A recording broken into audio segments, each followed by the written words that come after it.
Mic check, mic check. Good morning. How we feel? All right. I always like to say, I want to start out by saying, I'm gonna say it's good to see you, and I want you to be seen. It's good to see you all. No, that's right. First of all, I just want to say welcome to the Black CEO Tour 2017 Little Rock, Arkansas. Give yourselves a round of applause for that. Before we begin, I would be remiss if I did not say thank you, thank you, thank you to our vendor suppliers. This is why this event is here in Little Rock, Arkansas. Give yourselves a round of applause for that. Absolutely. I think about because it rained today in sports, only the true athletes show up. Only the true athletes show up. You know the athlete, coach, mom said it's raining, so I won't be able to come to practice today. But you showed up here. And so today is game day for you. And we're going to make sure that we execute to our fullest potential. You win your MVP. So, that being shared, I want to also give a thank you to the individuals who put the Black CEO group together. That's Mr. Trevor Ox. Hey, Brown, give him a round of applause. These guys are so amazing. There's minority groups out there on Facebook, but none like Black CEO. None like sharing with you how to execute your business. There's no other out there. These guys from day one has been pouring value. Pouring value. Shay Brown, come Shay Brown. Yeah. These guys have been pouring. These guys have been pouring. Okay, these guys have been pouring value since day one. And when they launched the Black CEO group Facebook, I remember hearing Shay Brown say, we're going to do a 15-city tour. Anyone that's interested in doing a 15-city Black CEO tour, raise your hand. I did not raise my hand. I picked up the phone and called Shay Brown. This is my first time meeting out over the phone. I said, listen, I like what you all are doing. You bring value to the marketplace. What do I do? He said, Kevin, A, B, C. This is how you can get us there. And I said, let's do it. And today, and done. Again, give a round of applause. Bring the Black CEO Tour 2017 here to Little Rock. Let's give it for Kevin. Let's give it for Kevin. Go nowhere. Let's give it for Kevin. And all of you who are here and all of you who are watching, it's going to be amazing. First of all, Kevin did take action. Jot it down in notes. The universe, put in your notes, this is your very first day. And then we got an amazing lineup. We got a number of folks that are here, a number of folks that are watching the power of the fiber optic lines. Here's your first note. The universe rewards people who take action differently than those that don't. So one thing Kevin did, I'll give it to you again. The universe rewards people who take action differently than those that don't. And so one of the things you did is you took action, stepped up. And here's the good news. And put this as a second note, and then I'm going to share something that Kevin did that I know I found myself in that situation. And sometimes it works, and sometimes it doesn't. But here's the point I want to give you first. You don't have to get it right. You just have to get going. Put down your notes. Sometimes you don't have to get it right. You just have to get going. So in Kevin's case, we had a conversation about doing this tour. And didn't have any marketing collateral. We didn't have any information. We didn't know how we were going to do it. We didn't know how it was going to work. But we still took the action and we took the step. Now, I'm not saying you go out there and leap and do things like I don't know going on. And I'm not saying you go out there and just hope it happens. But when you have this level of certainty in your mind that this will happen and I will make a way, then it's possible. And Kevin had a big heart. Kevin said, you know what, I want to help business owners, and he took steps. So let's get up again for Kevin. And he did get it right because he's here and you are watching. So let me kind of share what's going on for folks that are here and back to you in a moment. Folks that are online, there are a couple of ways that you all can help in the room as well. Number one is we will be live streaming. We are live streaming. I find out if we're live or not. But we are live. Okay, great. Well, you guys, this is real life. We are live. I didn't know. I came running in from the side. But for those that are in the room, and those that are watching, we want you to share this message forward. And we're going to talk about some of the presenters. We'll talk about that in a moment. They're coming a little later on and sharing their knowledge. And for folks that are in the room, how do you do that? Well, there are two ways. The number one way you can go ahead if you're online, jot URL down, www.BlackCEO Sessions, that's what it is, BlackCEOsessions.com. Thanks to Kevin and all of the sponsors that are here today. That's you that's listening right now. That's you that got the message. You have an opportunity to participate and to listen and to watch. Is it okay if they share this? Is that okay? So Kevin is given permission to share this out. So go ahead and write this link down, www.blackceos.com. Now, if you're just in and you just got it, take that link, hit the share button. There's a share button here. You can share this message forward and then type in watch full at www.blackceosessions.com. Now, some of you are watching it and find it on social media. So maybe they found it on a Facebook page. Maybe someone sent it through Twitter. Maybe someone sent it through Instagram. However you got it, like, wow, I'm watching it here, but I like to see the full effect. I like to be able to see the other pieces. You can head over to www. You know what it is yet? Sessions.com. Okay. BlackCEOsessions.com. You might be wondering, wow, what's going to happen? What's going to take place? Go ahead and share the message out. The purpose of BlackCEO, just know the purpose. Go ahead and jot this down in your notes. Is build business-based wealth. So one of the things we're going to do is we're going to rebuild our families, rebuild our communities. But at the end of the day, the number one mission is to build business-based wealth. Business-based what? Wealth. All right, business-based wealth. And there's a lot of ways you can generate wealth. I get that. You can do it in real estate. You can do it in finances. There's a lot of ways to do it. But the part that we decided on, Kevin, and you're part of this mission now as well, was to say, you know what? You can have a business. You can serve people. You can make a difference. You can take care of problems and get paid and create wealth you can pass on to future generations. Let me ask a question, Kevin. If folks are out there, if they're able to pass on legacy wealth, not to their grandkids, but to their great-great-grandkids, what would that mean to the folks listening? And more importantly, what would it mean to you? Me personally, Shay, it means that once I expired, because I inspired before I that money continue on through the family. And I'm sure everyone's watching this evening or morning or afternoon, depending on what time zone you're doing live. The same can happen for you. And this is why we're going live. We're sharing, we're pouring our hearts out so you can get it, so they can get it, Shay. So at the end of the day, it's about creating business base. Look right below the video. Look right below. You can participate. Today, they get paid too. Folks here and folks that are watching. So you look right below the video and type these words: business-based wealth. Hashtag BlackCEO. Okay. Go ahead, look right below. Now, look, you are taking action, planting into your subconscious mind. You're writing business-based wealth, hashtag BlackCEO. And that's your way of cursing, possible. You might be like, I'm an entrepreneur, Shay. It's okay. They can still benefit today, right? So if they're not a business owner, they can still benefit. And if they're a BlackCEO, they'll be able to benefit as well. Take a moment, if you will, and share what's coming up. And then, Trevor, I may just have one of the business club just spotlight what they do quick before we kick off. I know we got some amazing, but because of the sponsors that are here today, you are able to participate and you are able to watch as well. Go ahead and share what's coming up if you will. Just give us the idea of some of the folks that are coming up next. Absolutely. So our lineup day is going to be an amazing speaker. He's going to talk about the birth of a high achiever. Then our next speaker is truly amazing because she's near and dear to my heart. She's my better half. She's going to talk to you about why be a part of an all-ladies travel club. So me and ladies, we're going to figure something out for ourselves, okay? Then our next speaker is going to be an individual who is going to share with you from his heart how to master the art of sales. Because there's a process at. And then our final speaker. This guy is truly gifted with the spirit of business innovation, and that's going to be Mr. Trevor Otts. So you are going to be overwhelmed. I'm going to be honest, we're going to be overwhelmed. However, the best way to eat an elephant, what? One bite at a time. That's it. So you're going to be overwhelmed, and that's okay. And you, the viewers, you're going to be overwhelmed, but that's okay because we all need to eat the elephant one bite at a time. And the most important thing we're going to do is network with one another because our networking will increase our net. Let me ask that question again. Our networking will increase our net. Exactly. So we're going to do business with someone in here today. We have to circulate the dollars within ourselves. Not to say that we shouldn't circulate dollars outside our culture, but we got to learn how to circulate the dollars with ourselves. And we're also going to learn how to cross-promote one another. There's enough money out here for all of us. For all of us. Yeah, so we're going to take photos of one another. Everyone in this audience is going to meet someone new, different for the first time.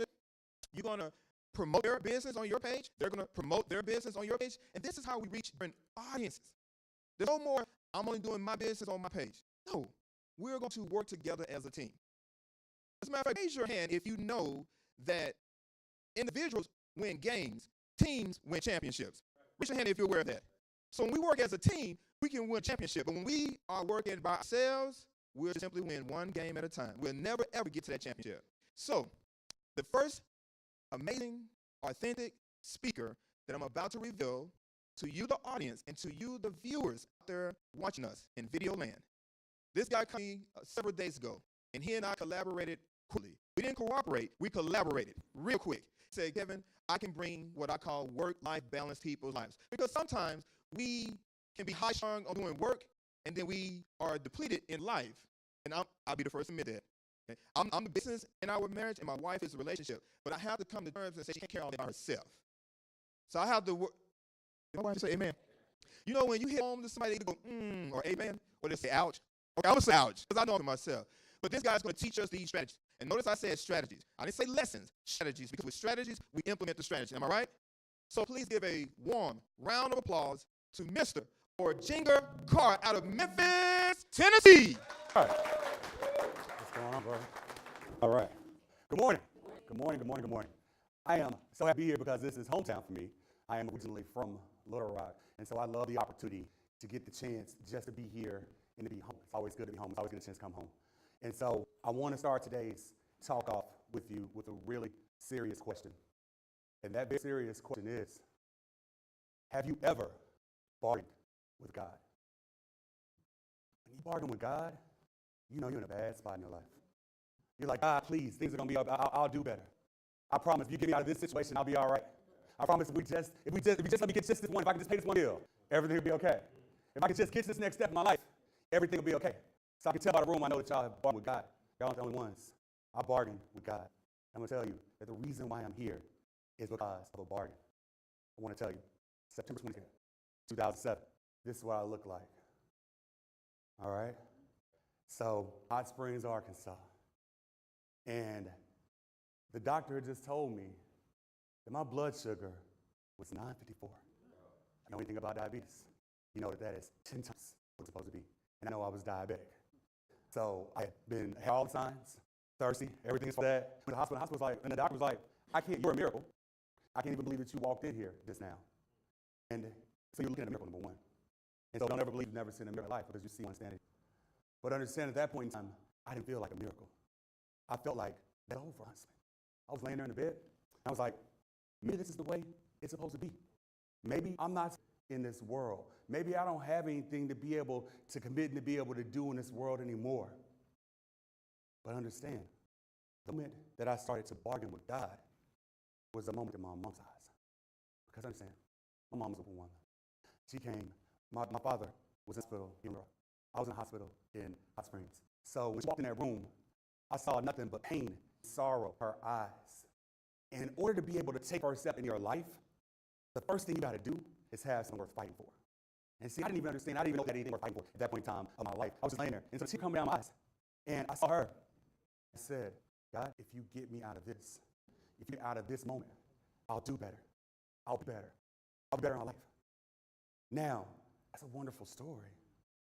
But it's the actual steps that you have to take that actually mean something in this world. Actually mean that we're actually going to take steps and be able to go forward in our lives. So before you understand where you are when you bargain with God at that moment, you understand how you got to that place in your life. So understand, right now, I want to ask you a question. Have you ever been the one in your life? The one that everybody thought was going to do something different? The one that everybody was counting on? My father, David Carcini, used to say he wanted to be the sure top of the stairs. The one that people said, oh, grandfather changed this. Oh, this person did this. The one in their life. Well, understand that I was one in my life. I was the one in my life. Weirdo, right? Okay? Tell them weird. Tell them I'm a little weird as well, too, all right? I was a weirdo, yeah, you know, exactly, right? Okay? All my family, I was kind of like the only one that was there. I had cousins that were like 10 and 15 years older than me, and then I had cousins that were like 5 and 10 years younger than me. I was right here in the middle. So I had all these older boy cousins who all played ball, right?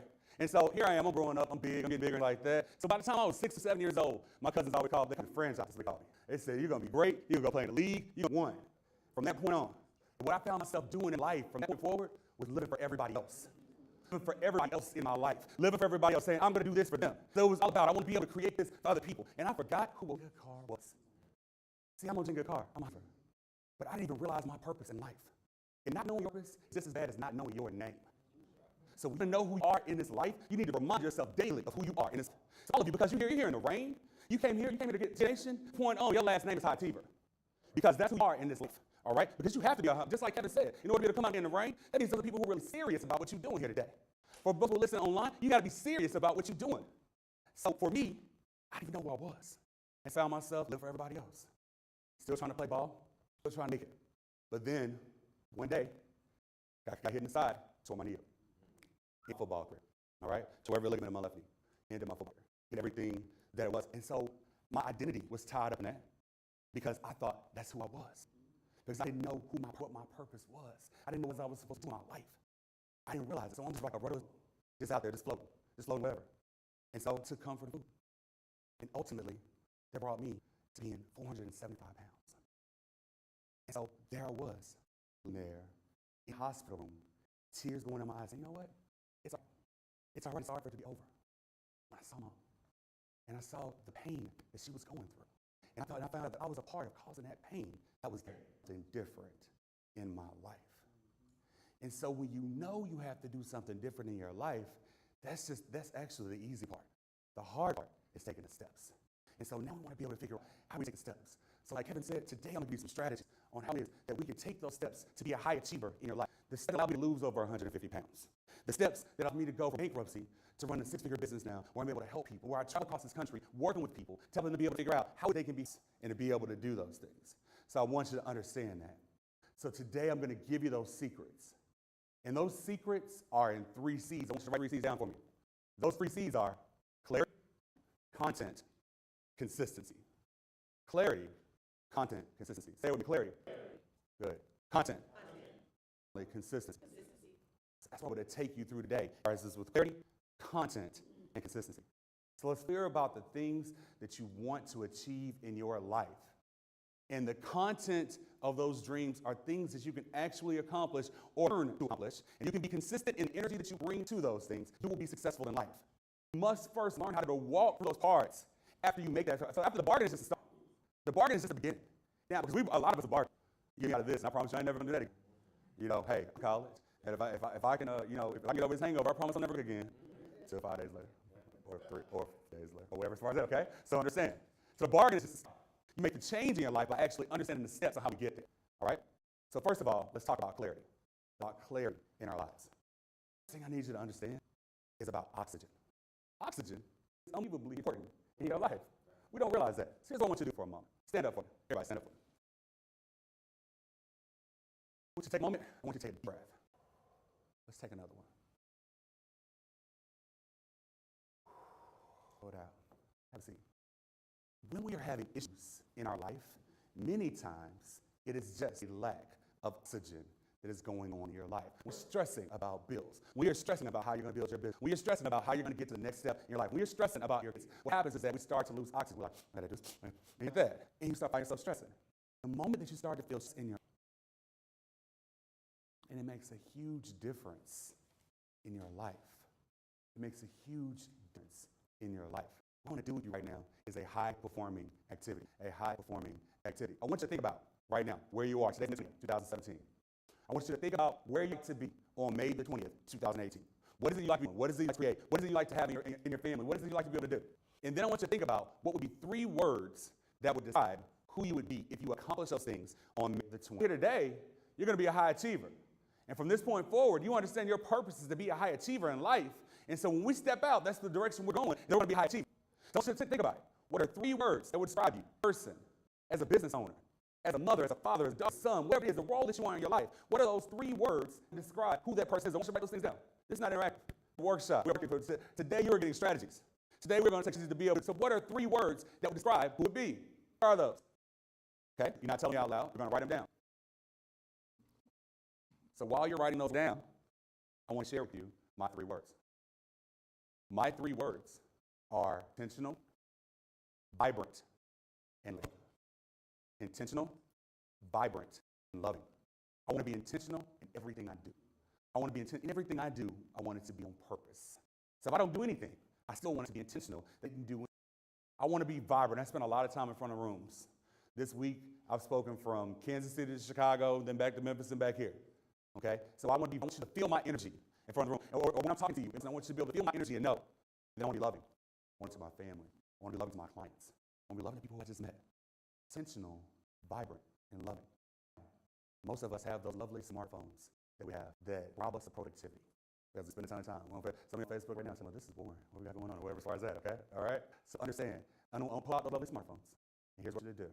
I want you to set 3 alarms for yourself throughout the day. They're going to go off every day. You can set an alarm. You can set as many alarms as you for yourself. The first alarm, I want you to put in your first word. The second alarm, I want you to put in your second word. The third alarm, I want you to put in your third word. All right? Set those to go off 3 times a day, 3 separate alarms. Change the names of the alarms. You can do it on your smartphone, no matter what kind of phone you have. Even if you have an iPhone, you can. Android would be much better, but it's fine. All right, that's it. But with your smartphone to do that and put them in, okay? So you set those alarms for yourself, and what those are word triggers for yourself to be a reminder of your greater self. Because it's hard. It's hard to take the steps. It's hard to take steps to be able to figure out how you're going to do it. The bargain is easy. Work behind it is hard. So what we want to do is take that bargain and be able to move forward with it. And so we want to be able to take the tools from that and think, all right, this is how we're going to do it, okay? So I want you to put those 3 into your phone and let them go off every day, each week. It'll make a difference in your life. It'll make it. If you're really a high performer, that only a few people will do. I keep a notebook with me at all times. And every night, I ask my 3 questions. Was I intentional today? Was I loving today? Now, whatever your 3 words are, you substitute those 3 words in and ask yourself questions on a daily basis. They will reset your day. You can reset yourself, okay? Let me make sure that I'm on top of this. Let me make sure that I do it. Here's the thing.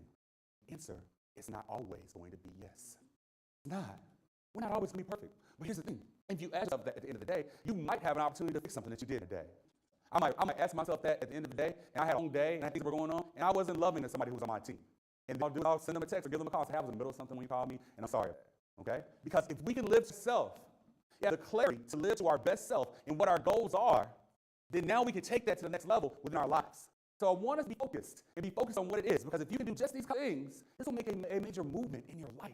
It'll where your armor go off, and you're like, oh, I'm supposed to be loving. Let me pull back. oh, I'm not living to my best self. I find many times my alarms will go off right when I'm about to do something opposite of what I was about to do. That's not me. That's God. That's not me. So we got to understand that in order to make it in this life, you have to work through. I know we think, absolutely, I pray for everything, but pray on the action. It's nothing. Just bargaining with God actually doing anything is nothing. We all make empty promises. Stop making empty promises to ourselves. Let's be clear about what it is we actually want to do in this life. Make sense? So clarity. We have to have clarity. The second is content. So if you are 5'3" and 45 years old, chances are you're not going to play in the NBA. Okay? I mean, Shay, you like 5. You are 5'4", 5'5" now. I wouldn't know you, Shay. It wasn't you personally. You believe. Absolutely. But the content of your goals have to be something that you can actually do or that skill that you can acquire. Now, you may not actually play in the NBA. Maybe you want to be around an NBA experience and you learn how to be an agent, learn how to be a part of it, or you learn how to be a different part of whatever it is you do. So what I want you to do is I don't want to sell you dreams. I'm not selling you dreams. What I'm trying for you to do is to figure out how we actually achieve dreams and how we get things done in our lives. So when we're talking about content, I want you to understand 5 ways to maintain your goal content. 5 ways to maintain your content. Whatever your content is, whatever it is that you're trying to get done, you need to set an activity goal for it. If it is not written, it not happen. Understand that. And I know we're trying to know, and that's great. So if it's not in your phone, it did not happen. Okay? That's what me with meetings. If I don't set a meeting, I don't put it into my calendar, it is not going to happen. All right? So you need to set content goals for the things that you are going to do in your life. Then what you do is you take that productivity goal and you measure yourself from that. So you measure yourself. Goals that are measurable so we can figure, okay, so if I want to lose 50 pounds in a year, then that means I can take and be able to say, this is the amount of weight that you lose. Get to 6 figures in my business, and I'm making like 4 figures right now. Then we got to do some things to be able to figure out how we're going to create that in our business, things we're going to create to have the productivity goal and measure yourself from it. But then we got to maintain the momentum. So what actually accomplish something, this is one of the hardest things. Good is definitely great. Because we had a good week 3 weeks ago. And we're still living off that good week we had 3 weeks ago. And we've had bad weeks, those good weeks that we're not even thinking about. So you got to maintain momentum. When something good happens toward your goal, celebrate and do something else. Celebrate and take it to the next step. Don't celebrate, pull back and think, oh yeah, that's great, I did that. See, that's not high performance. That's not being a high achiever. And being a high achiever, it's not about pressure. I love playing ball. It's one of the greatest things. I always wanted them to run the ball with me. I wanted them to do that, and that's it. But understand the fact, it's not about there. It's that if you're going to get to the goal, we have to continue to keep moving. So we have to figure out productivity. What's the productivity we have? We measure ourselves. Then how do we maintain that momentum? Then what grow big enough? Now it's time to automate the process. Problem is, many of us are not entrepreneurs. We are entrepreneurs. We just want to do some stuff. And then we do something, and now we don't even have the capacity to do what we said we're going to do. How is it you're going to produce a 6-figure business off of you by yourself? It's very difficult unless you're selling something that's of very high value that you're going to be able to pull from. So that means that we got to create an organization, whether you're in a network marketing organization, whether you're building a brick and mortar business, whether you're a solopreneur, even when you're a solopreneur, you still need to work with people to collaborate. Straight, when we're talking about this, Trevor and Shay are the king of talking what George Fraser said, that 1 + 1 = 2, but 1 and 1 = 11. So it is about the collaboration. It's about how we collaborate in our businesses. It's about how we collaborate in our life. You got to understand in your relationships, the people in your relationship around you should be collaborating to help you move forward in your life. People who you love should love the things that you do, or at least love you enough to support it. So we got to support those things in our life, be able to automate the process and be able to figure out how do we automate some things. Okay? So once we automate and be able to figure out how to automate the process, then we have to figure out how do we create and build a team. I say this all the time. You are 31 people for success. It does not matter. We're talking about network marketing or your own business or whatever as far as that. Most network marketing business, those 5. You had 5 legs beneath that. Then you have that with pieces. That last person is you. 31. You are 31 people away from success. So what I want you to do today is recruit that person, you. Because you got to make sure that you are about the intent of your goals, that you are about creating that in your life. So our first C was what? Our first C was what? Our second C was what? Our final C? Consistency. That's the one. We got to be consistent in what it is we're doing. Be consistent as we're doing. That's the one. You got to be consistent in what it is you're doing. You got to continue to keep working. One of the things about working for a business for yourself is that when you work for business yourself, see, when you work for somebody else, you get a check on the first and 15. It comes consistently, no matter which, pretty much. Because we all know that working in America basically is about working just enough so that you don't get fired, and they pay you just enough so that you don't quit. That's basically how it goes, all right? That's how I work in the corporate America. I was in corporate America for 9 years. So they treat you just bad enough to think about it, and then, they'll give you a little bonus or something, give you a little vacation day or whatever as far as that goes. It's like, he's like, I was going to quit today, but, they gave us cupcakes. It's cupcakes today, so I'm not going to quit, all right? Or whatever, that's it. It was tacos today, so we didn't have to quit, all right? That's how it works, okay? That goes. So then, though, when you're in your own business, or when you're creating relationships, or when you're working in relationships, it's about consistency. You have to work and work and work and work and know that nothing's coming from that and that it's coming down the road. And it's only that consistent action that actually takes you to that place. Because understand, my son is 22 months, and we're trying to slowly wean him off the pacifier. And understand the fact that when you are working for somebody else, what they are giving is a pacifier. So all they do is that first and 15 pacifier, pacify so you don't scream it on yet. But when you create something for yourself, when you can create something for yourself that's from in your spirit, in your soul, that you're able to create things for your family and leave a legacy for your family, that's what we're talking about. That's what life is about. Living a choice life is about. And in order to do that, it takes consistency to do so. So in order to be able to create consistency in your life, let me give you 4 steps to do it, to create that consistency. First, we have to focus. You got to focus on that goal. Your goal should be around you all this. Put sticky notes in your car. Put sticky notes on your window. Your goal should be everywhere. That dream car should be around. It's not about money. Many times it's not about money. Maybe it's about who we want to help in our lives. Who we want to help. You want to be able to write that check? Be able to pay off that building fund? You want to be able to help your community? This is my city. My city, we need so much help here in the city. I love BlackCEO. I love what Trevor and Shay have done to be able to create this movement.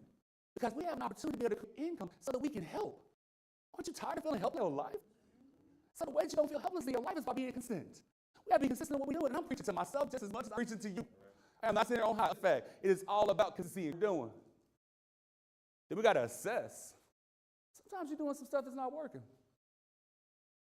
Sometimes it's just legit not working. We're running up to that wall and that wall and that wall and that wall. We've been punching against the wall for nothing's happened. Gotta look.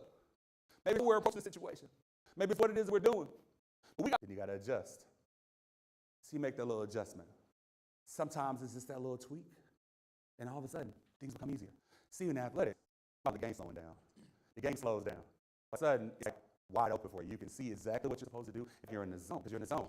It is wonderful to be in the zone of your business. To say, these are things that we need to do 3 months from now. Now I'm being consistent in my practice in order to be able to create that, and now I can do it. Here's the thing we really do. We got to celebrate. Celebrate says, don't say in a negative way. So don't lose them 5 pounds by going to go get a gallon of ice cream. Doesn't seem like a good idea. I know it's tasty. I get it. But celebrate that success. Find a group. If you're here with people who you can collaborate with those people and put that together and be able to figure out how we celebrate and do it. Do that, because I know how to count. I know it's 5 things up there. The 4. What you finally do is you experience the boom. What is the boom? The boom is breakthrough outcomes and organic motivation. Breakthrough outcomes and organic motivation. We have breakthroughs that happen in our life, and we are organically motivated. I get out of bed in the morning, motivated by coffee. I'm motivated by goals. I'm motivated by the next steps in my life. But I'm not just motivated by pipe dream that's out there that I really wanted, that it's out there I want to grab. I'm motivated by what I can take today. What are the steps? What are the consistent steps that I can take today? Questions that we have to be able to answer for ourselves. How do we create it? How do we do it? How do we make it happen? Those are the things I think about. I want the boom for you in your life. I want you to be able to create the outcomes it is that you want to create. We all have different goals that we have. But those are personal. So by taking and looking at the 3 words, putting those alarms in your phone, by now recapping, not everybody's going to do that. I get that. But if you really want to be great, then that's what it's about. That's what we create in our lives. That's what we do. You get high performers, high achievers in this life. They all say the same things. It's about these little pieces that we put together. For me, it was like, I got another chance at life. I wasn't going to ruin this opportunity at life. I want to help as many people as I can. The next step in your life, not with just happy-go-lucky. I'm happy-go-lucky and everything as far as that. I want you to have strategies. So certified high-performance coach, what I am more than any strategies that you need to get to the next step in your life and to be able to create those things. So I want you a special invitation. What I'd like for you to do is that I want you to text the word boom to 9525. 901-401-9525. You will get a text back from me. I'm going to give you a free gift. You're going to click the link and get a free from me. But what you also get from me is a free strategy session. I was with you for an hour on the phone, me, not somebody on my team. I'm only doing this here at BlackCEO because normally you'll talk to somebody else on my team, me.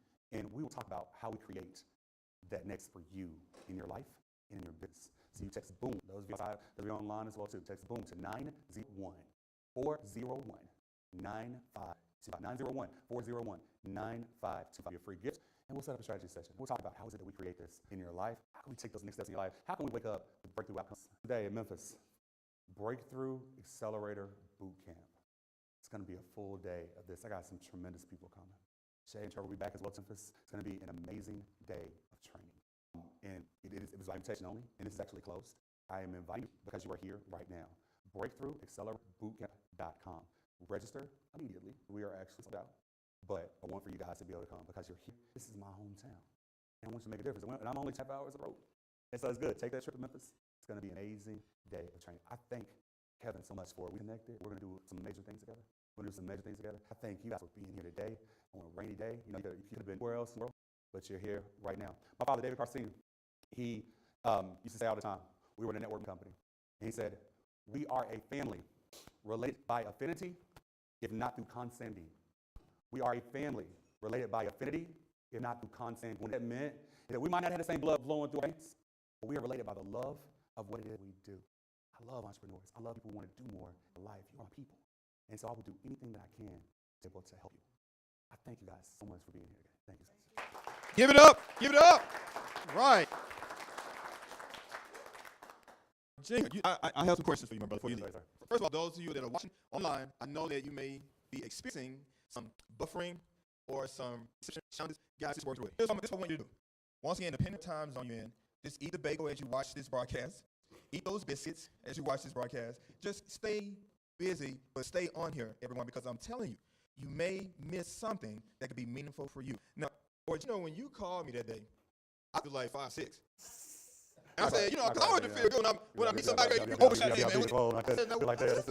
said, yeah, I got to go to him. I used to be an installer, but they said Carlos out in football, so I brought an inch back down. You still got me beat. I still got my baby, will you bring my stills real quick? Or Jing, I want to ask you a question. How did you make the transition from being a band warmer to a peak performer now? So, for me, it's everything about the mindset. It's everything about being focused on what it is that you actually want to do in your life. If you are consistent at doing anything, you'll be better than everybody else because everybody else quits. My dad said to me a long time ago, I love my father's been gone for 10 years now, and he said to me that the road to success often goes the garbage dump. Wow. And so most of the time, people just stop. They stop.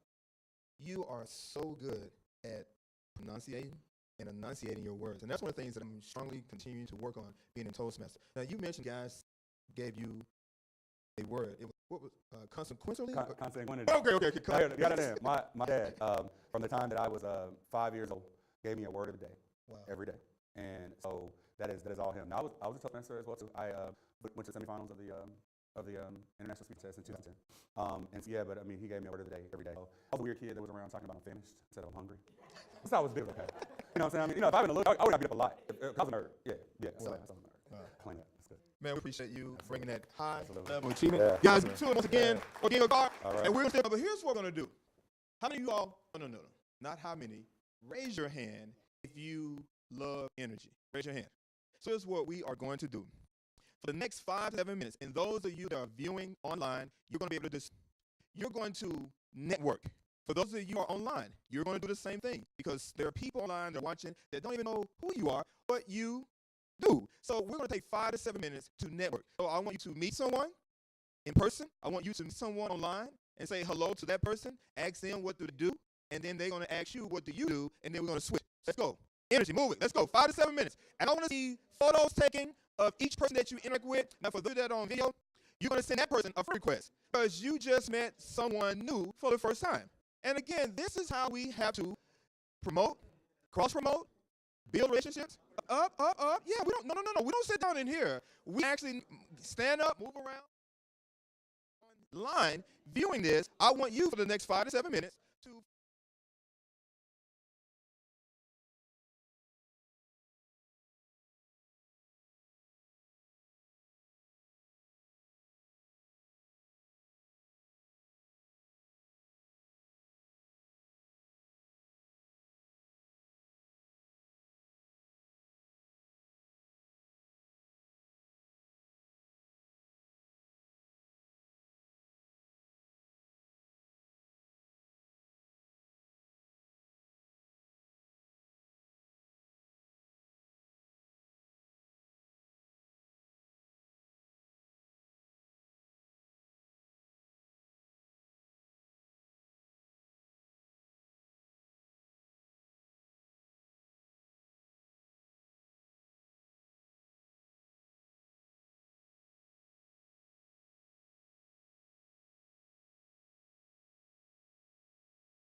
next speaker.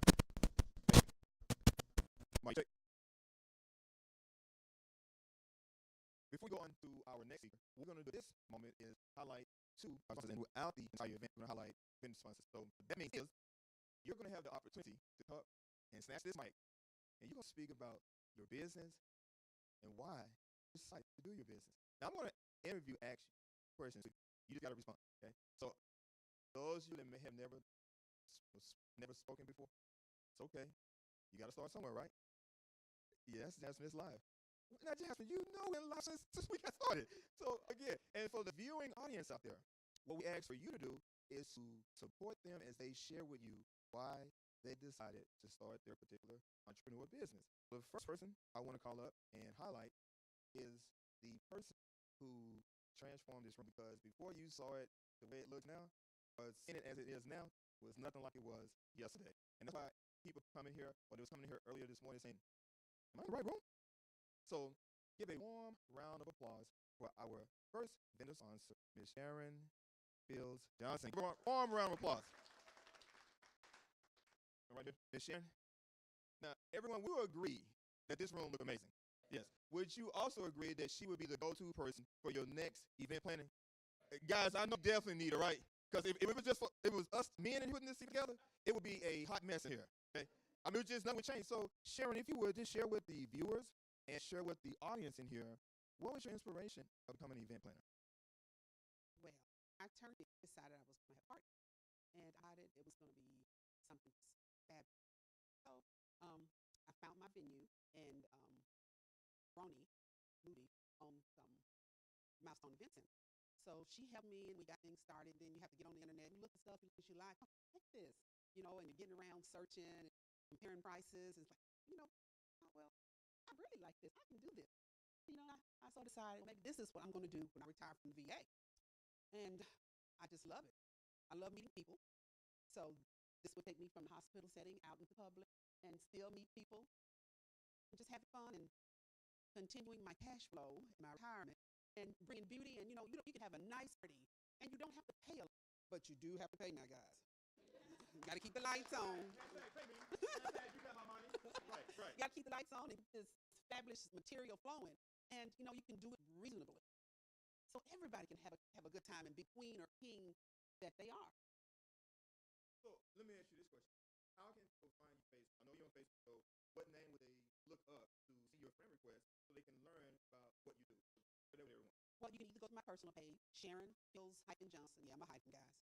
And you can go to Facebook at Tableware at Pretty Party 63. That's Table, TableWear at Pretty Party 63. And you'll see a sample of some of the setups that I've done. And take a look, pass it around, share me. Don't mind here. I'm a share. Wait, can I? Can't share. Well, no, share my word. Okay. Share my word. Because my husband don't believe in that sharing stuff either. Oh, boy. He's a greedy man, and that's all right. Okay. That's all right.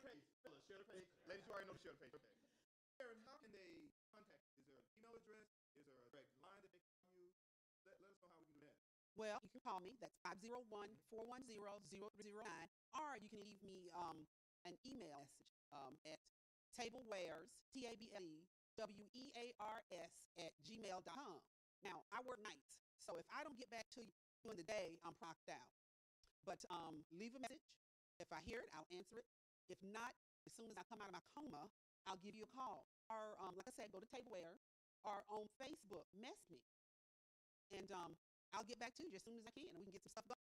Now, before you leave, Sharon, I want everyone to know this.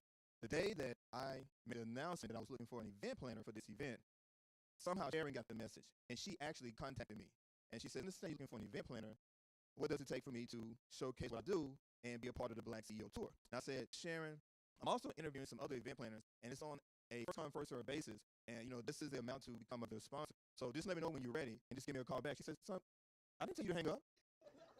I said, "Excuse me?" She said, "I'm ready. Just tell me what I need to do to become a vendor sponsor." And this is what we mean, everyone that's watching the line, that's how you take action.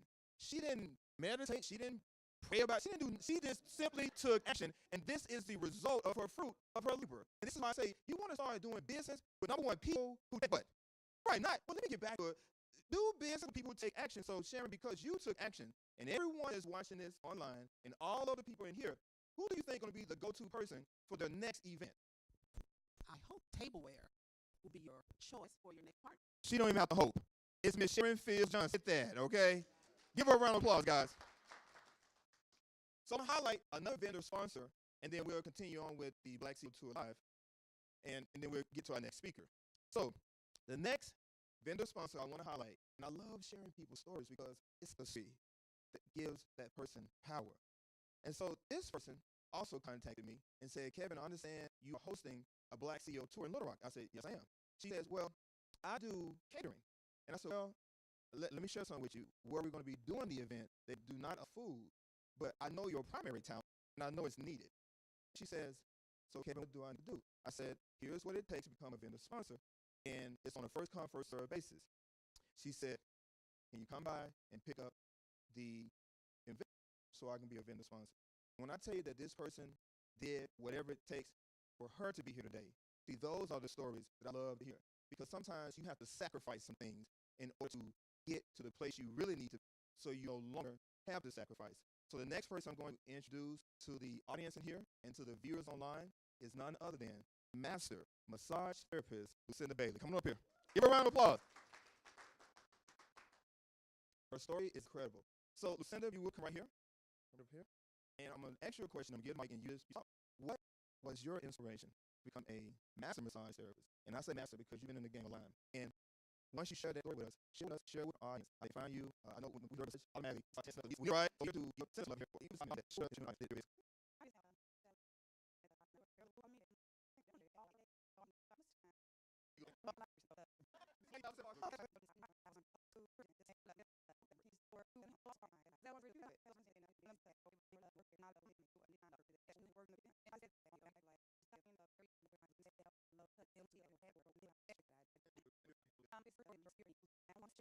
So that's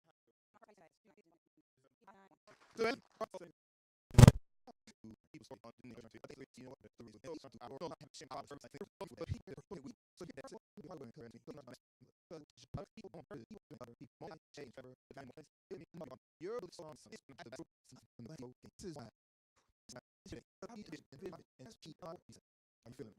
Let's I love she met me and like spread is a participant is there. I feel WHRE.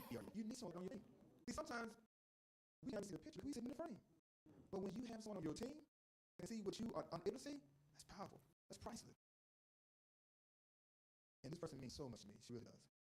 So again, allow me to introduce some and present to others my amazing wife, Wendy Williams. Now, wait a minute, viewers. That's not Wendy Williams from the Wendy Williams TV show, so let's get that straight. Okay? She can go, how you doing? No, she says, hello, everyone. Okay. Give a round, warm of applause for Wendy Williams, my wife. Good morning, everyone.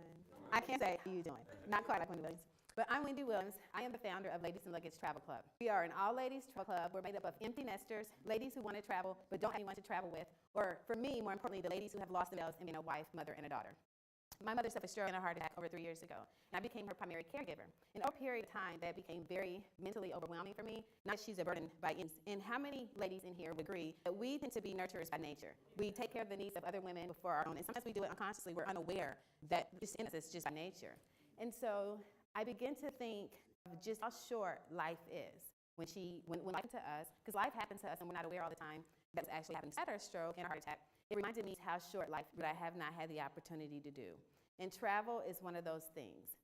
Travel allows me to get out of my current situation. It's an outlet for me so that I can turn back to my mom, to my family, to my husband, re-energize, rejuvenate, and so that I can take care of them like I'm created to take care of them.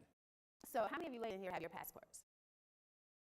Okay, so we're okay, I think I've never had that happen. But, okay, hey, yes, Monique's our passport, amen. So we will work on getting our passports because just like me, travel is an outlet, and I'm so sure that for you guys, if you just get that bug, the bite of traveling, that you're going to have the desire to do it more often, and not only because of the different cultures and experience and everything else, but more so because of who you are after you've traveled. And you're not necessarily a different person, but you come back a better person, if that makes sense. You return a better person. So we're definitely going to work on getting passports for you ladies, and I think I may have applications. If not, we'll definitely get it for you guys. So anyways, Ladies Travel Club, our goal is to help ladies see the importance of living and not existing. Because I saw that in my mother. I am the middle child of 6. My mother works. My dad is a concrete contractor. And so she was a stay-home mom. So she, as I sit back now and see her, she did not have the opportunity to do some of the things that she really desired to do. So I don't want that to be my story. Either don't want it to be any other woman's story. So Ladies and Luggage, our goal. And so we not only travel, but we have meetup sessions, motivational sessions. We do a yearly retreat, which we go to the Gatlinburg Mountains. I just talked to Angela briefly about that. And it's amazing because, again, we come back and we find out things in the mountains. We are away from the norm. We're away from everything that gets our attention, and we're able to focus on ourselves when we kind of get away from that. But when we came back mountain, guys, it was a different me, a better me. And so my goal is to help women in some sort of way become the best that they can be. No one can be us but us. And no one can be better than us than we can. So again, Ladies and Luggage, our goal is to help women the best that they can be and to also let women know that it's more life than just existing. And you can find Ladies and Luggage Travel Club at ladiesandluggagetravelclub.com. That is our website. You can also find us. There are several chapters. There's one in Dallas, Memphis, Oklahoma City, and we are in the process of working on Houston. So, Coach Kevin, do you have anything for me? I'm not as winded. Well, bring it on. Bring it to me. So, Wendy, Yes. I have a question for you. Yes. Was there a time when you were putting together the Ladies Club that you was off and on with it? And if so, share with the viewers and the audience what caused that, and then how did you finally get back on track? There were several moments that I was not sure that this was I was actually supposed to be doing or needed doing. I was in the shower, and that is my communing place with God, basically. You were not. Just me and God. So anyways, anything that I do with this travel club in a lot of my life, I want God to be edified always in the process. And so I asked him if this was what I really needed to be doing, because I was at a point to where I felt like I'm going to throw in the towel. So he and I had our conversation. And not only that, shortly after, I had a meetup. It was in the Gatlinburg Mountains. And one of the ladies pulled me aside. And he was touched by the weekend retreat. And at that moment, I knew that if not for anybody but her, I needed to continue on with Ladies and Luggage Travel Club. Wow. Give her a round of applause. So what's the future now for Ladies and Luggage Travel Club? So this is a two question. What's the future now for Ladies and Luggage Travel Club? And do you feel like you at a point to where you may need some coaching to Y'all, he's shy.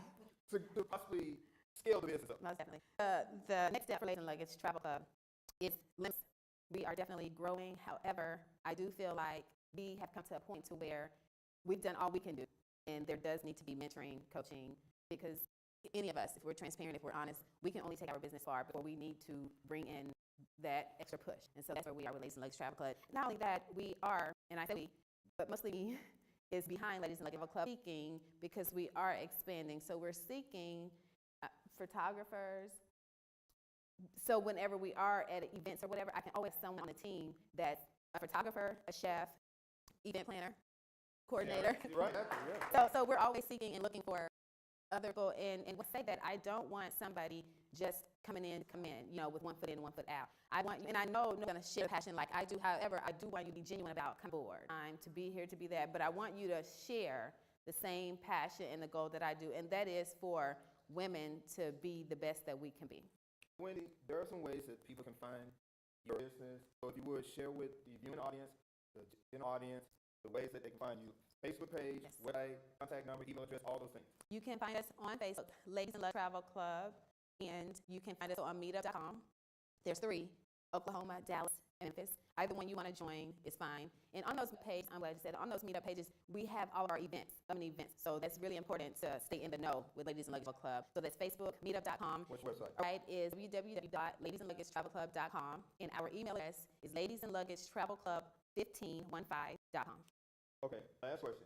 Because of the exponential growth that you are experiencing, if someone is interested in being a Ladies and Luggage travel planner, what's the best method of contact for them to connect with you? You guys can send me a text to 501-681-1537 and just put travel event planner. And then put your information, all your contact information. Round of applause. Thank you. All right, so this is where we bring that energy back up. And we want to highlight some vendors. I have a vendor to highlight. You have a vendor to highlight? Yes. How did you know that? Because I have to follow instructions.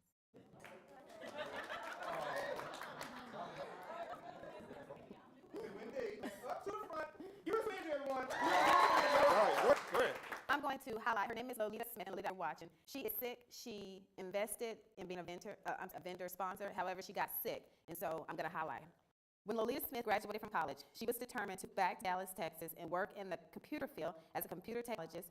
But God had a bigger for her. With her drive, determination, motivation, vision, and will, she became one of the top agents in her company. Representing Family Heritage Life, she has now become a state sales director while also having her own franchise, Elite 40 Series, Inc. Although she has won many awards for the company, her biggest accomplishments are helping provide supplemental insurance to families as well as seeing the growth and development of her agents. She enjoys the career opportunity that God has given her. She helps protect families from having a financial devastation if they were to go through a catastrophic illness while building long-lasting relationships at the same time. One of Lolita's daily goals is to offer this career opportunity to others. No experience needed. A candidate should have strong work ethics and commitment to achieve success. Lolita believes strongly in giving back. Agency supports Jude's Feed the Children, Save the Children, AG, Assemblies of God. While building a business is her main interest, she also enjoys traveling, reading, and just relaxing in her free time. Thank you, Lolita. She's not here totally. Thank you for your contribution. Give her a round of applause. Give her. We should have all right, before we have fun again, we can see how nervous you are. Stay your hand on the mic. Guess what? It's all right. Because it's a message that matters to the people. That's right. So the next sponsor I want to highlight.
Watson, and I'm representing my econ, short for my economy. And I started my econ because one of the things that I know from seeing in my family and in my is people, struggling from living paycheck to paycheck and not having money, to do what they want to do, dreams they want to do. So we're all going to work, doing somebody else's business that really don't want to go and work for and stuff. So that was one of that I, got in my econ because I was in network market forward, but I just wanted a good salesman, pushing product. Everybody doing it for, that's why we're going and doing network marketing and starting business, for finances. So I said, go ahead and get my econ to learn about, money and how I can, keep the money I got, because we all can make a lot of money, but it's not how much to keep. So let me go ahead and try to keep this money, learn strategies to use it, and then share my experience with other people. Yeah. Great, thank you. With my nephew, so this is really, so that was my brother, Jacob Carr. That, I've been in business 2005 when I got really serious about this, and what I was doing. I thought I had it going on, and really couldn't nobody help. What happened was, we introduced to Mike, which is MYECON, which is short for my economy. You know that the president, he is responsible for the nation's economy. The mayor is responsible for the city's economy. And the governor is responsible for the state's economy, right? But who's responsible for your economy? You are. So everyone who becomes a part of our team becomes their own personal business owner immediately, which you have to do what the government says on their website, irs.gov. They teach you, and tell you rather, how not to send all of your tax money to them through the year and get back at the end of the year. And so we dug down into into government websites and pulled out, we out those things, information people don't know. And business owners, because I was a small business owner, that was the thing that really attracted me, because I hear people say all the time, well, when I make some money, I'll holler at you. Yeah. If you don't holler at me now, you probably ain't gonna make no money. And if you do make money, just like Matthew said, like what I did, because I know this to have $1,000 in the bank and then lose it all because I didn't know how to make that money work harder for me than I did for it. And as a result of being part of my econ, becoming a member, it has changed our lives drastically. And I've taken this information to our church. We pay mortgage. Our church earlier, we have our church members. Yeah, amen. Now we have members, church members who are paying off their mortgage earlier, student loans, consumer debt, all in less than 10 years. I'm talking about collectively. Mortgage, student loans, car loans, credit cards, all less than 10 years. So we're showing people how to do it. It's being done all the time, but we didn't know. But what we've been doing, let me read about it. You've been praying all along. Now it's time to take action. God sent you. So get with me, get with Matthew. So we have other e-commerce that's here in the room as well, and we will teach you, particularly my business owner. You need to get with us today. I have a question before you go, because this is always important for the viewers that are watching as well as the general audience. And I'm going to start with you first, Matthew. I want you to share every way people can find you, as well as your website, as well as your contact number, as well as your email address. Mr. Dandridge, I want you to do the same thing, because to share the story and the general audience and the viewers have nowhere to find you, it's worthless. And we want to make this priceless for them, okay? So you go, Matthew. So on Facebook, you can like my page, which is Brains, Body, and Business, because I believe are the three things that we need to strengthen in order to be successful. That's Body and Business, and also my regular page under me Watson. My website is matwatson.myecon, MYECOE. Address is Matthew Watson, biz@gmail.com. And you can reach me at 501-777-8281. And you can reach me BlackCEO, so I know where we met at. Fantastic. Okay, again, my name is Daryl Dandridge. It's Danredge. And you can, I'm going to make it real easy for you, is to text me at 501-580-4748. Also, what I'm going to do today and today only, we'll make this offer. Oh, I know. Yeah, we want everybody here to get in on this for today and today only. You have to midnight Central Time. Midnight Central Time. If you contact me, I'll personally give you your investment startup costs for our business. This is how much I believe in this program, because we help families all over the country. So if you're here today, just put your information on the on our sign-up sheet. If you're looking at us across the country, you can contact me 501-580-748, and me and Matthew will get you set up. I forgot to say, Matthew will sponsor you too. Absolutely. Awesome. Is this not good information? Are we not connecting? Are we not collaborating? Are we not on our way to abundant cash flow? This is why we're doing this. This is why you are watching what we're doing, what we're sharing, and how it can be beneficial to you. Now, I want to highlight one more vendor sponsor, and then we're going to go into the next speaker, which is, guess who the next speaker is? No, guess who the next speaker is? No. Coach Kevin. All right, guys. All right, let me tell you how this journey began, because everything starts with a journey. So I'm watching the BlackCEO tour first kick off in the DMV area. That's DC, Maryland, Virginia. And at the end of the presentation, Mr. George Frazier says, and also my business card. It's just not a physical business card. It's my virtual business card. So I said, huh? He says, yeah. And this event is also sponsored by ID Suite Technology. And here's how you can find how you can get it for this price. I'm like, I'm ready. You know how you ready to buy something? You don't need nobody's permission. You know that's what you want, right? So I went to the site and I signed up. And then I got a phone call from the owner. He says, Kevin, first of all, I want to say thank you for signing up for ID Suite Technology. This is how it's going to work. And so we just really started speaking. We was connecting. We was collaborating. And even after that, me purchasing his services, we continued the conversation. That's what's important when you are making connections with people. It's important. And this person made an investment for this tour, drove 8 hours. The owner of the company and his partner drove 8 hours. See, again, when people believe in you, they'll drive the distance no matter what. I want to say that one more because I want you to get this. When people believe in your vision, they'll drive the distance no matter what. So please give a Cyber Homeline warm round of applause in our audience to the owner of ID Suite Technology, Mr. Lance. Thank you, Coach Kevin. I love this man. One, because his name is Coach. I'm a sports fanatic. And when he said, hey, man, why don't you come on down? Actually, let me know. Get me in the game. That was me talking about that, Coach. That was me. Give me the ball, Coach. I want the ball. I want the last shot. But anyways, I am so thankful to be here. I'm thankful for the BlackCEO Conference, for everyone who's represented here. I want you guys to know you are very important to our economy, our community, everything that stands for our future. It starts with you all right now. So I want to really just encourage you guys to do business with one another. Make sure you're talking to one another. Make sure you network with one another with ID Suite. That was a flood. Flood, right? But you know what? ID Suite makes networking easy. The new power in networking with ID Suite is in. And I'm going to tell you guys a story on how this started. I'm very animated. My fingers just get flailed around, but I want y'all to make sure you know I'm a cartoon. And I watch cartoons at some point, so it resonates with it, right? So, but anyways, how many of you guys been or have gone to an event where maybe you forgot your business card at home? Okay, how many of us done that? Most of us, right? Or how many of you have given out your business cards thinking, hey, man, I did a slam-up job event. I'm going to get so many clients when I go home. This is a done deal. How many of us have done that? But then you look on the other side, ain't nobody called you. It happens to the best of us, right? It might be the water that day, it be raining, but you know what? That was our fault. You know why? We didn't capture that person. We didn't capture the business. We didn't sell our concept properly. They didn't resonate, or nothing resonated with them to get back with us, correct? That's not your fault, okay? There's too many things to pay attention to now, right? In the digital world, we're using the wrong tools to connect with our folks when the digital was running. Is that making sense? If I do paper, what are you going to do with that paper when you are already always on your phone, right? Is that working?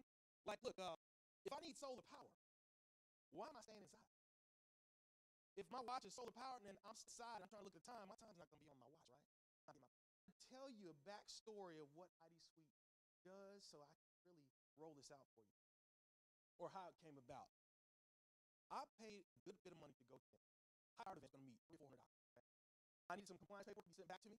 Inside the compliance paperwork is going to be a fax number that I needed to put on my business card, right? That information didn't come until 2 hours before that event. I had one for 4 weeks. I'm going crazy, y'all. I'm too big to be going crazy. I mean, you just see somebody spinning around like ass, trying to figure out what to do. I'm too big for that. I'm 6'3", 200. I'm heavier a little bit, okay? I'm all muscle. Thank you, sir. I'm all muscle, y'all. I see how. But let me tell you something. I lost it because I said, man, I need my business card. I'm not going to make any impact with musician here. I'm a brother going in here talking to these folks who might be of another ethnicity, and I can't present myself. I lost it. I had my wife drive to the event, and I just said, baby, I'm going to sweat this 3-piece suit out and just help me pet ride when I get there because I'm going crazy. But lo and behold, we drove to the event out the window of the truck, and we stopped at a stop sign. You know how you scanning? You don't even realize you look in the window or you're looking at something. I could be staring at the back wall thinking of something else, but I'm locked in on something over there. But then when something comes in my view that I can focus in on and it jogs my memory, I woke up. Looking out into the sky, and we stop at a stop sign, and there's a billboard. And the light came on. I said, you know what? I think I figured out. I can put my face on a video inside my phone, put my business card information and my doggone fax number that I needed with my paperwork, put it on there, and then I can put some rap music. No, I'm just kidding. Put some good music to it, and then I can text it to the physician because they got a phone number, and that's my card. Yeah, that's it. Man, I go in there. Y'all, I laid everything. I got 300 or 400 phone numbers. The physician's direct phone number, not the MA. Not the office manager. They allow me to text. They allow me to send it. They got my card and it blew away. Then it took off so fast that they started, telling everybody, hey, guys, look at this thing. What he's got over here? Not what I was selling. I said, well, how to monetize this too. So there's my business. No, I'm just kidding. But you know what? Before I turned it into ID Suite, I had a problem. So what I would just text one at a time and put the name in there. And I go back later on, put that name from the database. I follow. What happened? I get 4 at a time. And then put everybody's name. I'm like, oh, Lord. So I go home, 300 or 400 phone numbers later, I only had 100 names. I'm like, Lord, so I had to take all those others, take everybody out. Another nice Instagram, no, another video saying, hey, please forgive me. I had a sad face on there. You could do that with video. Can you please send me your name? Y'all, they send me all the information back. And the light came on again. I said, oh, I need to make an intake form. Okay, I got this. I can do it. I stayed up 2.5 days coding and trying to figure out how to build a mobile optimized web page or something that I can put inside a phone. When I send you something, you get a card, okay? I'll show it to you. And hopefully it shows on the camera so everybody can see back at home. But now, you've got an intake form there, okay? You guys see that? See this? There's my video, and it plays some good music, not rap or something of that nature. But it plays music, a little commercial inside there. One switch rule, web going. Okay, hold on. So it'll play your commercial there, okay? It shows your face, your information in there. Your focus in this. This could be your own video, a still picture video, or commercial about this. It plays about 15 seconds. Now, once it goes off, the intake form back. Okay, I need to go ahead and connect Blair. I need to connect with Coach. Put that information in. Then it goes back to your card. Okay, it'll show your face there. Have all the hot buttons so nobody has to dial or type email in anymore. Not only that, but people do business with people they know or want to know. Am I right? Why don't you give them a little micro bio? Okay, give them a fun fact. Because that, yeah, man. Give them fun. I know, man, I'm hitting now. Give them a fun fact because it gives you. I heard y'all too online. There, you know what I mean? So you give them the give you the permission for that. Tell them are. Resonate with them. Get some commonality. Even if it's not combination, they know you're you tell them you are professional, right? That's what the actual microbiome does. Gives you the permission to show them what you do professionally. And then guess what? People want to be told how to do it. No, you're not gonna go in my car and sit across the table and wait for the salesman to say, or there's something I wait for you. Sir, I'm ready to buy the car. He said, where do you want to sign? Okay? How do we put this in your name, your wife's name? What color do you want? Sign, right? Why don't we have that right there? And then the call to action buttons are below. So you can schedule a call with me. You can schedule a call. You can go to my website. Or there's others like with Kevin. Hey, you can book your Alvo online. Hey, I'm interested in this. Okay? Or let me give you some examples of others. I've got a few network marketing companies I am with. I've got who are booking up appointments. Sweet. Appointment or every party that they do. Seller is one of them. Young ladies, 3 parties a week. She makes about $2,400 a week with. You understand what I'm saying? This is the power of this app. Not only that, but it's evolutionary. It grows with your sales process. But it is. But it's gonna make money. So guys, I'm gonna do something. I don't want to take up too much time. I'm gonna show you how to get my app right away, and this is a service that you guys. Coach Kevin has it. My other clients have it. Got her. Monique just bought hers, y'all. Monique, we just get some business. Sitting right there. Text this word, ID Suite, IDSUITE, to the short code number 31996. 31996 in your to area, in your text messaging. Put that number there, and then put ID Suite in the message area. You're going to get my app pushed back to you. I want you to open it up, take a look at it, fill out that form, take a look at the demo. But we're going to connect. But also, I want you to connect with me in Facebook, on my Facebook page. That's ID Suite Technology. I have a message on Facebook that will give everyone a discount if you like our page. Okay? There's 4 package levels. I want you guys to look at those package levels. The first level is just a regular business card. The second one gives you a sales capture page. This makes you money. The third level gives you a sales capture page, plus you get your own branded short code, text code. Okay? The 4th level is if you have multiple businesses, multiple profiles, because you can have all your business cards on your phone. Okay? Imagine having your own app icon that is your business card that can be saved to all your clients or your contact phone. They never lose your business card, and it's always up to date. Okay? So go to ID Suite Technology, take a look at our page, like our page, and you will get your discount code sent to you. And also our website is www.idsuite.me. We are revolutionizing the way you exchange cards and do business today and forevermore. Thank you, Coach. Thank you, BlackCEO. I look forward to doing business with everyone. Thank you, sir. Appreciate it. You know, it's always that person who speaks so eloquently that you don't even have any questions to ask because they just fill in the blanks for you. That would be Mr. Lawrence Brooks.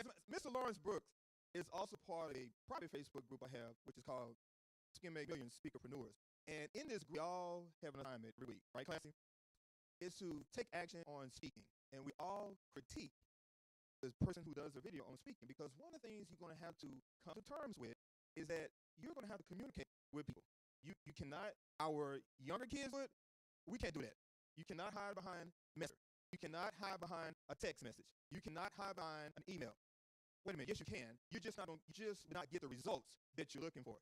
You're going to have to learn how to master the art of communication. It's because I communicated with Shay Brown and Trevor Ox is the reason they're here. It's because I communicated with each one of you on Common Vendor Sponsor is the reason why you're here. We got to master the art of communication. Would you agree? Absolutely. So I'm gonna put this mic down, and I'm gonna speak next, and then I'm gonna recognize some more vendor sponsors, and then we're gonna bring up the 2 amazing speakers that are gonna grace this floor in front of us. And again, everything that you're learning, everything that you're taking in, turn it into action. This is why I say, check in on Facebook. If you hear something that resonates with you, post that on Facebook. Hashtag. We got to learn how to promote ourselves. Would you agree with that? Yeah. So I'm gonna sit this mic down real quick. Trevor, if you would, this main mic right here, just shut me down.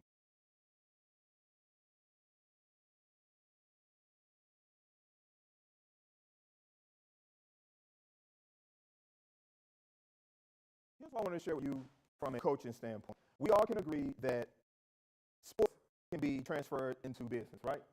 All right, so I'm writing down 3 things that is significant to you, okay? Number 1, you got to have a dream. And let me ask you, raise your hand if you are an athlete. Raise your hand if you're an athlete. Okay, raise your hand if you feel like an athlete. right, okay, I can work with them, it's cool, okay? Number two, you got to have a goal. It's most important, you got to have a what? You got to have a why. You got to have a dream, you got to have a goal, and you have to have a why. Now, that's how the dream is going to work. You have to share your dream with people. Now, we've been conditioned to what? Not share our what? Dream, goals, and vision. Because somebody made what? Right. But allow me to expound on that. If you don't share your dream, how can your dream come into fruition? Because it's going to take somebody to assist you with your dream, right? Now watch this. I'm going to go around, and I want everyone to tell me a dream. And then I'm going to go around, everyone to tell me a goal. When you hear that person's dream, you hear that person's goal, I want you to write it down if it resonates with you. Because you may be the person that can assist them. Are you following what I'm saying? So we're going to start right here. What's your dream? Yes, sir. Just one of them? Yeah, just one. To be financially solvent from the creative arts. Okay, financially solvent from the creative arts. Okay, somebody that resonates with you, write that down. Lawrence, what's your dream? To have a big family, a wealthy family. Now, so somebody got that right. So I don't know if we can help you with that dream. Okay, but we'll stand fast at that. Monique, what is your dream?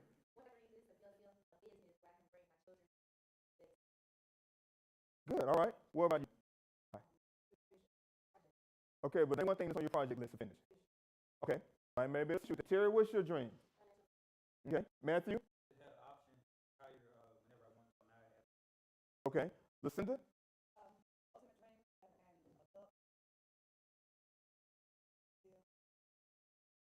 Okay, now if you listen to Lucinda's dream, it's specific. You notice that? So somebody maybe can assist you with that. When you share your dream, you don't want to be vague about it because it can't assist you in that. Okay, so just think about that. Jasmine. Okay, now what is your business? Okay. Financial freedom, but not only for myself, but them. To pave a road for them. Okay. To learn how. Okay, Angela, what's your dream? Financial freedom. Okay, Wendy, what's your dream?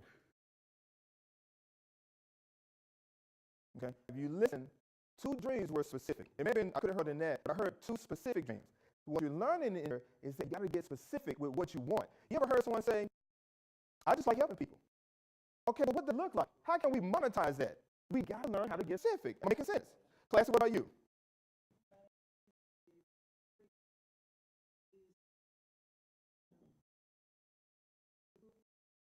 Okay.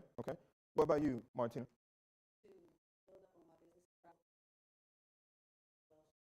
Okay, Sharon, what about you? I want to be a wealthy person whenever I have an event. I want my name to be on top of the roster. Now, have you heard several people specific about their dream? That's specific. So I can assist the people who are specific. So you got to work on specific about what you want. Does that make sense? Okay. Now we're going to talk about the goal. We got the dream. Now, what's the goal? And we're going to start over here again. And everything that I'm sharing with you is taking you to a place that you're about to go. Okay? Where's your goal? By 45, stock, do a deal on children's college. What does that income look like? That income looks like that we've been close to the next. Okay, give me a specific number. Sure. $150,000. See, when you start getting specific about what it is that you want, you can start manifesting. But when you just say 6 figures,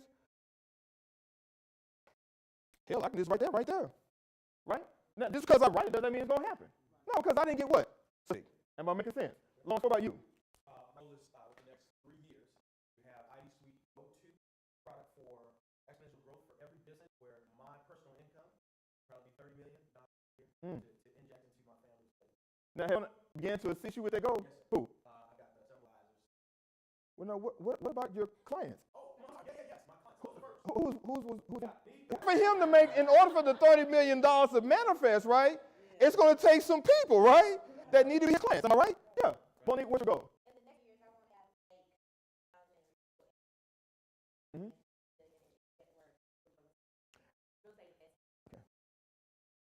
like Did you know, real quick, the reason she goes down so intact, she's also a CPA.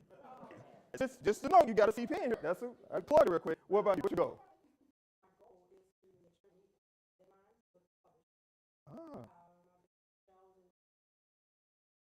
Okay, that can happen. So someone in here can be her accountability coach. See? Good, good. Terry Ann. When? What's the exact date or the exact month in the next 6 months? No, ma'am. I need you to get specific. See, let me explain to you why she's challenged of being specific. Because if it doesn't happen, she'll feel like it's what? She has failed. But is it okay to fail your way to achievement? Give yourself, I give myself permission to fail my way to achievement. Now, man, choice again. What's the month? December 2017? What day? You got to give me something. December, okay, yeah. So do you understand why it's important for coaching? See, I don't accept excuses. Only extra looking and he's your Lord have mercy. Right. Matthew, what's your goal? My goal by the end of 2018 be making $6,000 a month in residual income. Okay. And building a team of people. Now you see how Matthew, this time around he got specific. He's like, it's not gonna come here. I'm self-spacing stuff out. It sounds good. Right, but what you're doing is mind doesn't know what's real or what's fake. It only operates on what you give it. You ever been sleeping and you was dreaming and you thought in that nightmare that you was about to die? Operating on what you was feeding it. Okay? Listen to what's your goal? Short term, long term. Okay. Give me short term. Okay. Short term goal, I see a year. You guess? Short term. Okay. Right. Short term is what again? Short term is a year, like just plan on having my business established. Okay.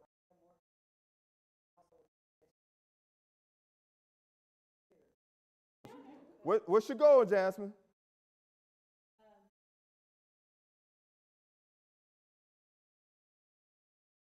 Okay, by the end of what? Of 2000 what? So what's the month? What's the day? Oh, okay. Right. And for our viewers, I want you to share what's your dreams, what's your goal. I want you to be specific. We got to stop being vague about what it is that we want. Because if you continue to stay vague about what you want, you're going to never achieve what it is that you want. So this is about getting specific.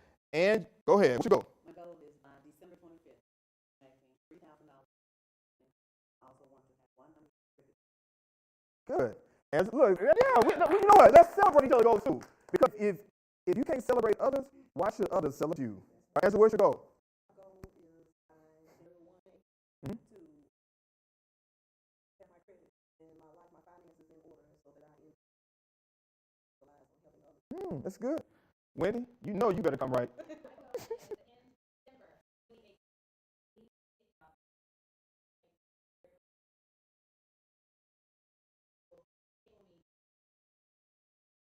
Awesome. Yeah, good. Good. Class, what's your goal? You know you better come correct to class. By January, have all the money that I need for our business. What's all the money? How much is that? Public? About $50,000. Okay, 50,000. Good. $50,000 for our business. Okay. Awesome. And again, those of you that are viewing online and you're watching this live presentation, continue your dreams and goals with people who are online with you, because you don't know who that person that can assist you in your dreams and goals. And you have to be specific. Am I right, everybody? Yeah. Martina, what's your goal? By September this year. Oh, wow. Okay. September this year, I want to achieve 3 people helping my daughter. Good. Good. Give her a round of applause. Yeah. Share, what's your goal? She loves celebrating these birthdays with herself, don't you? We love it for you. Yeah, go ahead. I'd like to have my own business. You going to? Okay. Give her a round of applause. That's awesome. Let me share with you all. This is going to be to you. My wife and I are having a conversation. This is like I was going to go to a group of residential property managers. So my wife says, babe, I have a dream. Babe, what's your dream? Talk to your daddy. Talk to your husband. Talk to your husband. She says, dream is to grow the Ladies Travel Club to over 10,000 members. I said, that is a dream. I love it. I said, what's your goal? Club, a 7-figure income business. I said, well, babe, what happened to 6 figures? She can do that. We're going to do this together, do this 7-figure business. And she says, I said, why? He said, baby, my why is to wake up every morning to you naturally. I said, we don't do that 7-figure. She said, well, I'm talking about literally waking up. I said, she going to do that goal again. So again, guys, you got to have the why behind it. and explain to you in a connection why. And I'm going to tell you about this guy named Henry. Henry was that guy who would always participate at home doing his household duties as dad. Henry played basketball for his high school basketball team for 4 years. And all 4 years never started again. Yes, Henry was a bench warmer. Henry would always be at the practicing with his team. Henry was that guy that would go to the games, cheer his team on. And on one Wednesday evening, Henry is out on the court practicing with his team. His coach gets a phone call from his family. Coach, if you would please send Henry home because his dad has passed away. Coach goes out on the court. Hey, Henry, come on. Yes, coach. Son, go home and be with your family. It's okay. We understand your family needs you at this moment. This was 3 days for their championship basketball game. Fast forward 7. Coach is in the locker room, sitting down. He's going over the plays with his team, discussing that. He's also going with his starting lineup. You're going to start, you're going to start, you're starting, you're starting. And he looks up, and there's Henry in the locker room. Henry, son, what are you doing here? It's okay if you be with your family today. Coach, I've always been there for every practice, right? Henry, yes, you have, son. Coach, I've always been to all the games cheering our team on, right? Son, you have. Coach, this family is my team.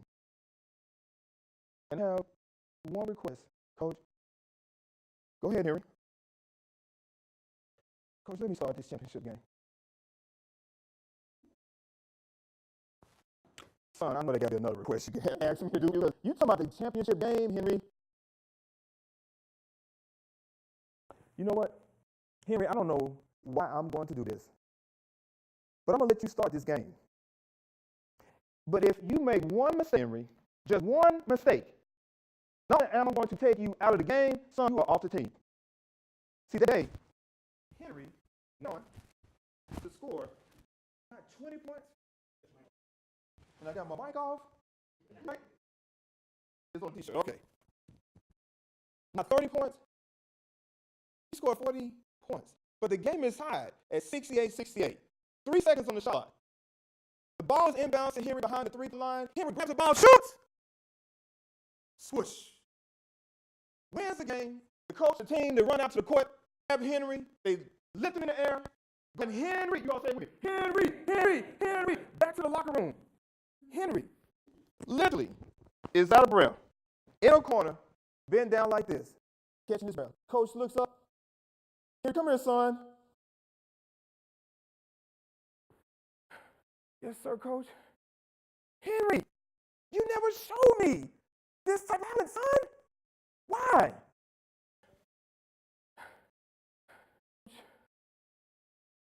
Have you ever recall watching me and my dad walking around the high school campus, just having a father and son conversation? Son, I've never seen it. Coach, have you ever seen my dad come to the game we would have on Fridays? Son, I've never seen that. Coach, have you ever seen, right before the game, me and my dad on the phone, father-son conversation, just right before the game? Son, I've never seen that. Henry, son, why are you crying?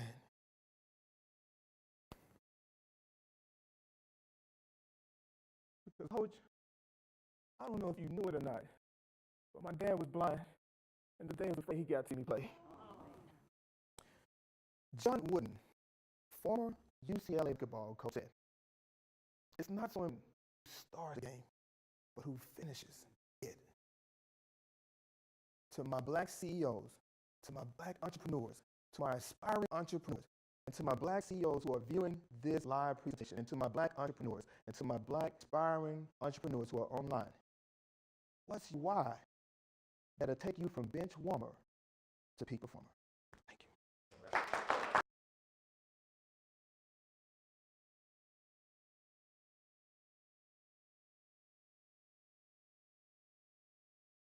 Mic check, mic check. Check one. All right, so we're going to move forward with highlighting our vendors. I want to ask you a question. Did that resonate with you? Isn't it time for you to dump bench and get into the game? Isn't it time for you to not 50% more, not 60, 70, 80, 90, or 100? Isn't it time for you to give 120%? And sometimes you have to do no days off. And sometimes you have to have a conversation with your significant other, with yourself, and say, hey, the reason why I'm going so hard in the paint is so we can start sitting in VIP section and watch the game. Sometimes we have to do that. And sometimes we have to have the conversation, again, with our spouse and our significant other, so they can either A, be on board, or B, and I'm going to say this, be left. And it's hard, and as bad as that may hurt, it's not for sale. It's not for negotiating. It's not for lease. It's not even for rent. It's your dream. And sometimes the people may not see your dream. Sometimes your significant other may not see your dream. Sometimes your spouse may not see your dream. You are responsible. You have an obligation to fulfill your what? Your dream. Your dream. I'm going to bring the energy back here. You all like deep. Oh, my God.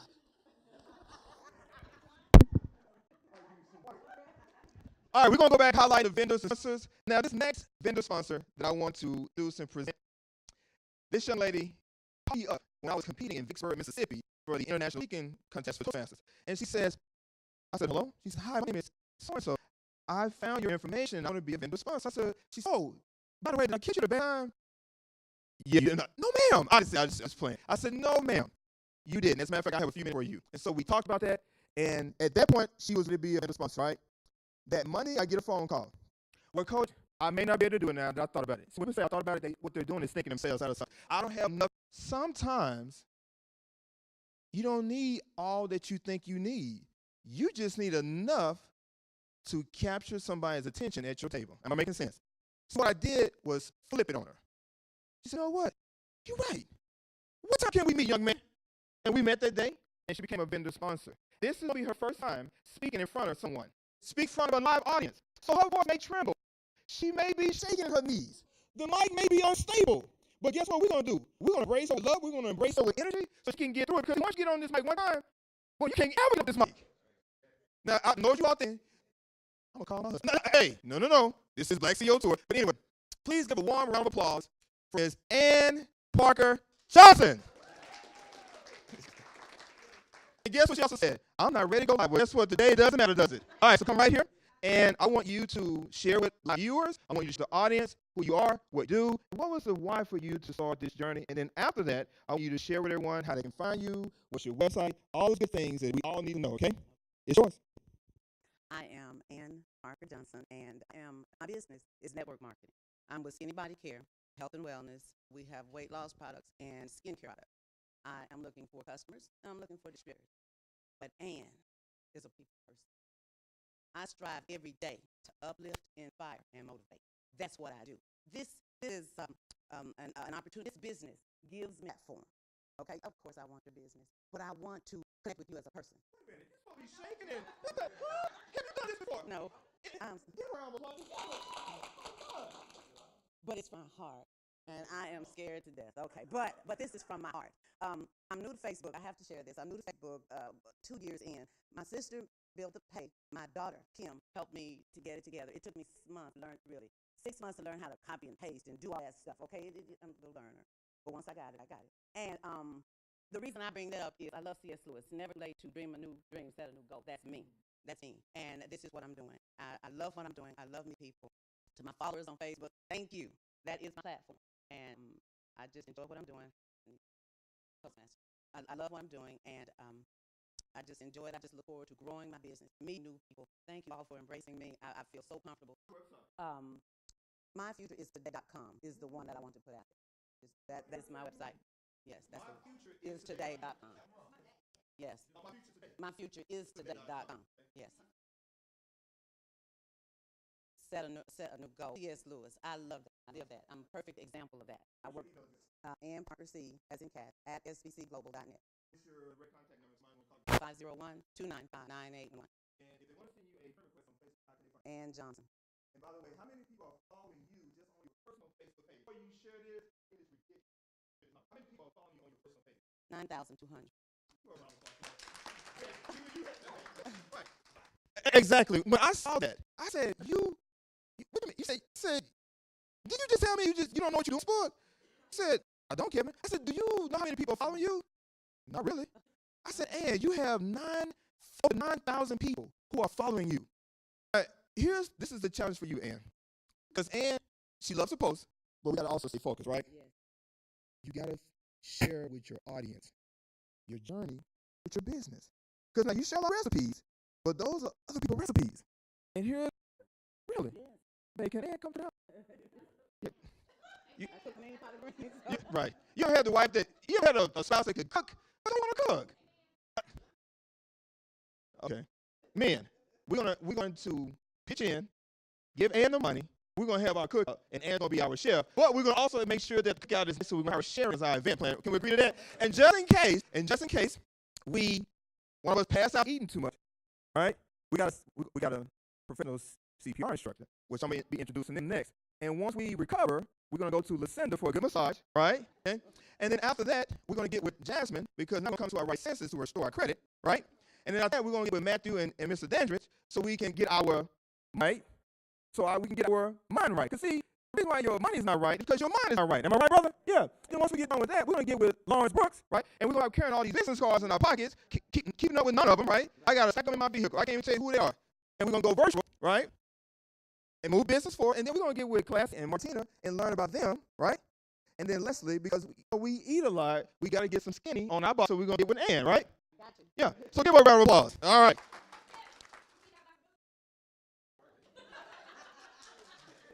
I thought I was the host. But you know what? Here's what I love about entrepreneurs. You have not because you what? And a closed mouth does not.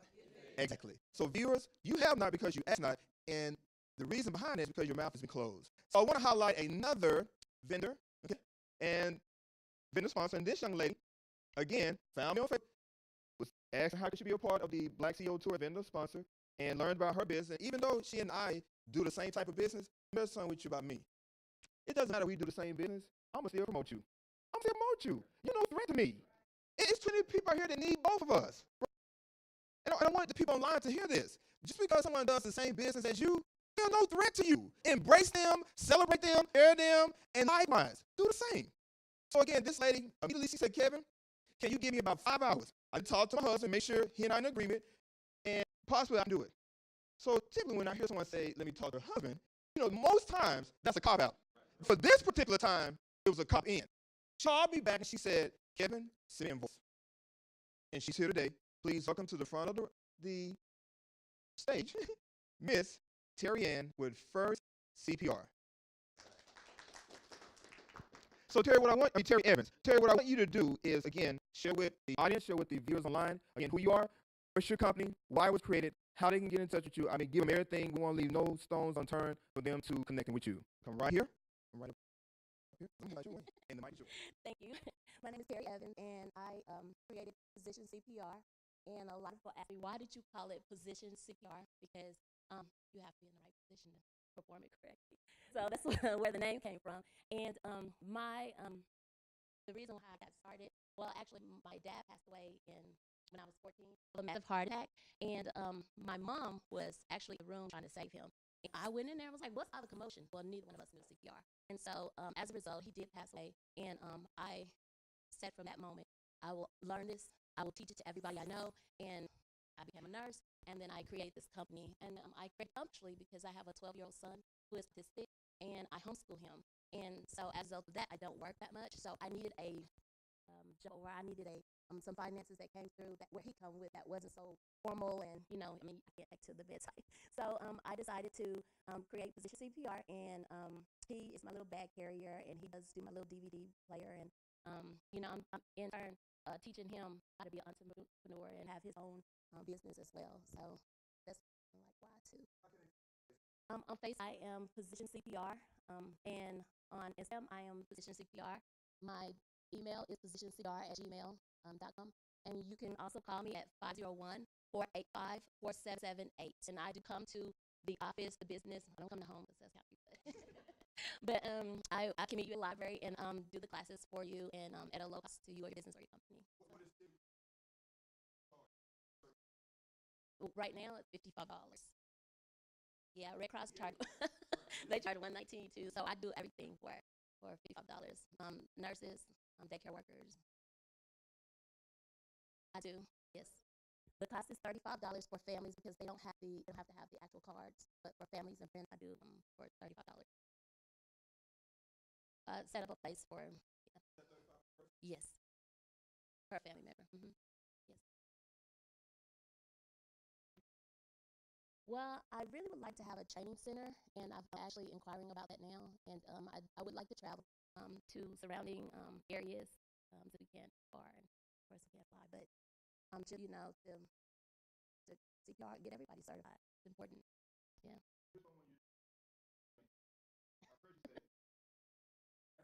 Yes. Going to build, lease, rent, space, or training facility. So I think we have one more, and then we're going to resume back to. Okay, we got one more vendor that I want to acknowledge, and no, we got two more.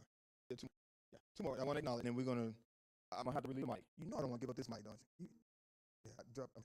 All right, so the next vendor sponsor, then we're going to recognize the vendor is this young lady. Again, called me on Facebook, gave me a call. I shared with her what it would take to be a vendor sponsor, and she said she would get back with me, but I had to get back her. And she said, well, Kevin, I won't be able to do it. I said, no problem. A day went by, I get another phone call. I said, hey, what's wrong? Talk to me. Do you still have that spot for my particular business? I said, yeah. She said, Kevin, I had that talk to myself, and I just, I'm going to spend that money. I might as well spend it on myself and invest myself, and this is why she's here today. So please welcome up to the front, Miss Jasmine McComb. Come up to the front, Jasmine. You be fine. All right, so if you would share with us who you are, what's your business, how you started, how we can get in touch with you.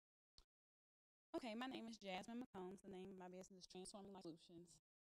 Honestly, how I got started about 2 years ago, I was planning to buy a home. I was living in an apartment. Every year, that apartment rent went up every year, $75. I was like, oh no, I'm not about to do this anymore. Let me try to find a house. So I was digging my way out of debt by myself, trying to fix my own credit. And I'm like, Lord, how am I going to save for a home? And I got all this on me. And I heard him say, start a credit repair business.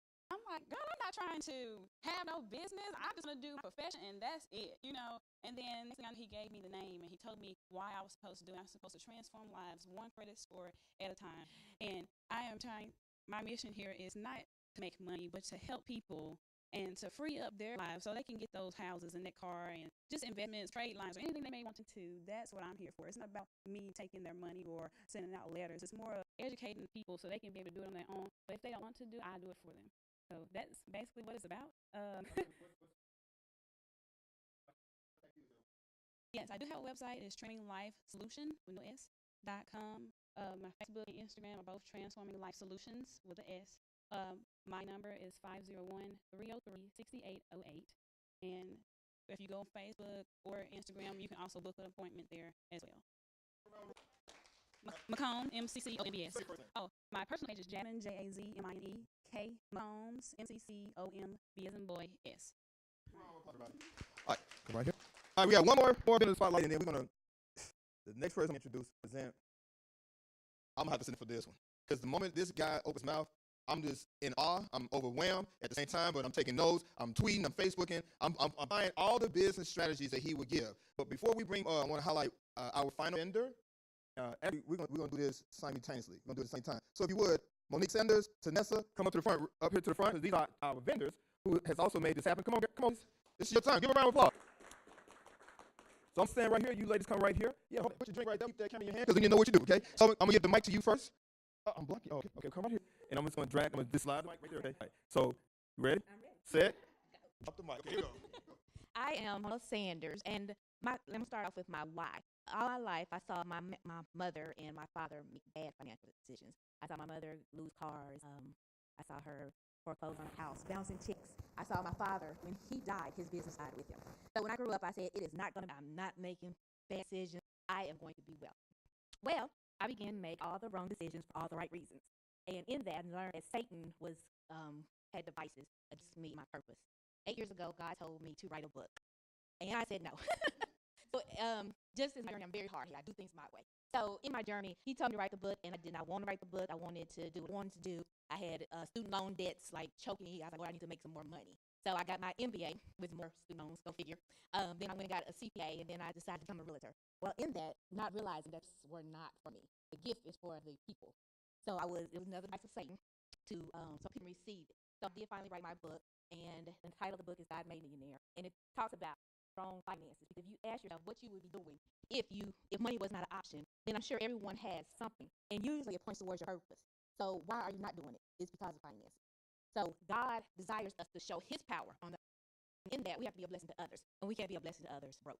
So that's my story. My name is Monique L. Sanders. I am a realtor with Keller Williams Realty. I am an accountant for small business, and I'm the author of God Made Millionaire. My Facebook page is Monique L. Sanders. My other Facebook page is Ephesians 20 Inspirations. My other Facebook page is Wealth Through Real Estate is Not Just a Home. So those are all my pages. My website, Monique Sanders at kw.com, and God'sProsperityPromises.com. And I'm in reach 501-454-0530. Say that 1,000 times a day. Got another person up here. Don't need my help? Don't need my help? Give her a round of applause. Go ahead. Yes. My book is currently out. It's in ebook form. I do have it available here today. It's on a jump drive. There's 3 files available, and it's available today for any donation. I have T-shirts. You're looking at God Made Millionaire. They're available today as well. And my ebook is also available online. You can call me. You can go to my website, God'sProsperityTromics.com. It is available on Amazon and all the major ebook distributors. Again, guys, boy. Yeah. The host is the host, the photographer, the usher. All right, tell us who you are, what's your business, where you started, how can we find you, all those good things. And it's Tanisa with the long E. My name is Tanisa Casa. I have 4 titles. I'm a graphic designer, videographer, photographer, filmographer, and editor. But I say I'm a multimedia producer and a filmmaker. The reason why I got into this. I need some help. Real quick, guys. Right. Okay. All right. Okay, and the reason why I did this, I've done this or got into this business, I was 8 years old. People ask me, why did you get into this? Well, I guess it was God given because I was 8 years old. I remember when I got my camera back there. It's like, God reminded me, you remember why you got this camera? I was 8 years old, and my mom's, I got that sinus infection. I was 8 years old, my mom's with power rehearsal, and I was going around with a teacher role, pretending it was a camera. So it's always been with me, my husband bought me a different type camera. I upgraded that camera. My mama invested in a flip. I upgraded to a Sony and then a Canon. I started, if you look independent black movies, I started a group on Facebook called the American Black Web Series and Filmmakers. We started with 100 people, and now we're at 12,000. And I started that because it's a forum for independent photographers, black filmmakers who will never get their work shown on HBO, BET, TV One, or the theaters. They always go to my page, and 12,000 people look. I see it. My dream is to one day become a full-fledged filmmaker and to bring premieres to Little Rock and to help push Little Rock as one of the premier filmmaking cities in the United States of the world. To work with big names like Ava DeVere, Diane Kugler, Mike Lee, and Tyler Perry. A lot of people leave and go to Atlanta. I want to stay here and make it here in Little Rock. My goal is I teach during the day as a mentor, but my goal is to do this full time and to help other black makers and photographers and designers come on board and to help push the stagnated field industry in Little Rock, push it abroad. And so my website is info@studio707. It's on my t-shirts, count on. Info at www.studio707graphicdesigns.com. Contact me 501-952-8789. You can find me on LinkedIn, Tanisa Casa, Twitter, Mr.707, Instagram, Tanisa 707, Facebook, Tanisa Casa. And if you want to join my group, it's the American Black Web Series and Filmmakers. If you want to just see there's a lot of talented people in this group. And we started because a lot of us entered our web series into the American Black Film Festival, which is where I got the name from. Every year, it's like the biggest black film festival in the world. And they didn't get back with us in time. So a lot of folks kept sharing work, and I said, I just started a group on Facebook. And somebody got me and said, well, I quit replying our work. I said, well, somebody come up with a name. So I came up with the name, and it is going and growing. And one day I plan on having the American Black, or call it the Urban Web Series Film Festival here in Little Rock. So give a round of applause. Be sure to see Tanisa before you leave and join that group, join that movement, because it's important. All right, we ready, guys. This is where we really put everything together that you've learned, because in teams, you have the head coach, which is about to come out and speak. Then the head coach have his assist coaches, right? So you've seen all the assistant coaches. Now you're about to hear the head coach as he calls the play for us to execute. He is the founder of BlackCEO, BlackCEO 2017, out of the D.C. area. Stand to your feet. Give a warm round of applause for Mr. Trevor. All right, get up. All right, good afternoon, everybody. Good afternoon, everybody. All right, this is my first time in Little Rock. So they told me that I got to come out here. Kevin told me that I need to behave, right? So I'm going to behave because they said that I must behave. Now let's just make sure my mic is properly tuned. Mic check, mic check. Kevin, you might have to turn me down just a little bit. All right, so here's the thing. I realized that in watching the energy in the room today, that for the most part, I can sense the struggle that exists in us all. I can sense that struggle we're all having as entrepreneurs, the struggle that we kind of all having as business leaders. Interestingly enough, what I'm not sensing is that we actually are going to win. And so what we're sensing is that we're hoping that we're actually going to win. And hoping is not enough. So what we're going to do today is we're going to figure out how do we go from basically strugglepreneur, right, to being a winningpreneur, how to get on the winning team. So first thing, everybody on their feet. Right now, on your feet. Now, all of you guys who thought that you came here just to sit on your butt, that's going to be paid. First, everybody on your feet, on the count of 3, put your hands down. 1, 2, 3. Down. Look at the neighbor. Give him a high five. Act like you actually came here to win. Come on now. Now, give neighbor a hug and act like you know another BlackCEO. Right? Act like y'all some BlackCEOs in here. All right, now, how you doing? How you doing? Now, where you from? From Virginia. Virginia? All right, about hug. All right. We all have to give people hugs in here, right? Now, find somebody else and give them a hug. Now, all right, now, take your cell phone out. Take your cell phone out and find somebody to take selfie with. Find a fellow BlackCEO and take selfie with. Take a selfie with somebody. Come on. Yes, you can. Phone slow. There we go.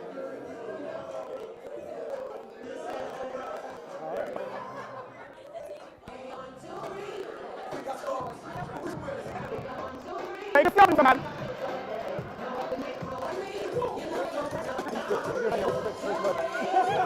Come on in here. All right, where we at? All right. Come on. Come here, girl. We see you. Oh, Lord, I got too much on here. There. All right, give her. Is it turned around? There we go. Is that right? Oh, no, I did it wrong. Yes. Not me. You hold it. Okay. The bottom, the circle. All right, you got it. Let me see.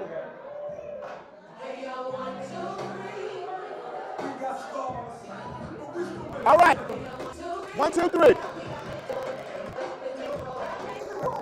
Come on, let's go. I'm just my towel about that.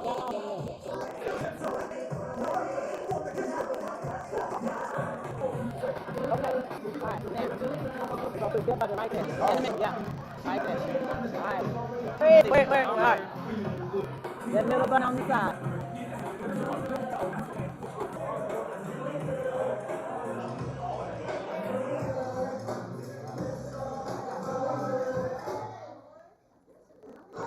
All right, everybody face seat. Quickly.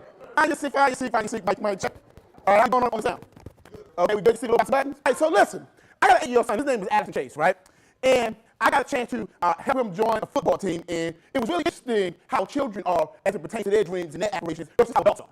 And of course, I'm raising a BlackCEO. Raise your hand if you're raising a BlackCEO in the family. You know what you got kids. I'm raising a BlackCEO. Now, here's the thing, is that my son, before he ever got to get on the foot field, before he ever touched the football, before he ever caught a football, before he ever scored a touchdown, before he ever did a team and really got to take the game, here's what he did. I came to the room one day, and he was like this. He was, what are you doing? Right? And he was in the mirror. What are you doing? And what I realized is my son had already decided that he was going to win. My son had already decided that he was going to score. And that before he ever embarked on the journey, he knew it was going to be tough. He knew it was going to be full of obstacles. But before he ever got started, he had decided that he was already going to win. He had decided he already was going to score. And he had his victory dance. He had his victory dance ready for the moment he was going to score. He had already assumed that the victory was his. And see, for many of us, we might assume that the victory is his. We assume struggle before we assume the victory. We assume the losses before we assume the victory. We assume everything but the victory. We have assumed and we have decided that losing, that the struggle is inevitable, but we on the other side, we decided that winning is hopeful. That it's like, look, it may be like, but it happens for a few. And so here's the thing, here's my question. How people ask powerful questions. And here's why the questions are focused. And in your life, you get what you focus on. In your business, you get what you focus on. And so here's my powerful question for these powerful people in this room, is that let's assume, write down what victory looks like for you. Just write it down. Just write down what victory looks like for you. Maybe it's vacation. Maybe it's a number associated with it. Maybe it's $1 million. Maybe the house is $1 million. Right? Just write down real victory looks like for you. Write it down. Now, after you write down that victory, Here's what I want you to think about. I want you to just imagine for just a second that you have just come up on the day where this victory just happened. That today is the day. I want you to just imagine that for a second. See, here's what a good friend of mine said. My friend said you got to see it before you see it or you never see it. That means that you have to see the thing that you want to manifest before you ever see it or you'll never see it. So here's the thing. I want everybody to start going to the imagination for a second. And I'm going to pick on you. What's your name? Okay, what is it? Angela. Stand up for me for just a second, right? Angela, right? I want you to imagine for just a second that all of a sudden you realize that you just hit Powerball for 45 million. What would you do in that moment? Okay. We're going to count to three, and then we want you to act like the Powerball, okay? Ready? 1, 2, 3. That's how you're going to do. How many of y'all believe that's how it's going? Okay. Angela, we're going to try to see it, right? We're going to down here, right? And then we're going to pretend like you just were sitting there in that chair, and you had the Powerball till you hadn't checked the number yet. And sudden, right? All of a sudden, you look, you double check the numbers, you check again, you show to your friend, and then you realize that you hit the Powerball for 45 million. Y'all ready? 1, 2, 3. Now, here's the thing, right? I'm still a come up and down. I'm not convinced that would be a touchdown game. See, I'm not convinced that would be the victory. I'm convinced that there might be a little bit of shout in the room. I'm convinced that some of us have calm her down to get the information of her about what just happened. I'm convinced that there would be some charitable giving in the room. I'm also convinced that we have some new friends in here. So here's what we're going to do. We're going to count down to 10, and we hit the 1. We're going to all just act like we just hit the lottery. We just hit the Powerball. We just got the inheritance realized for $45 million. Everybody got the instructions? So yes. Okay, let's count down. 10, 9, 8, 7, 6, 5, 4, 3, 2, 1. All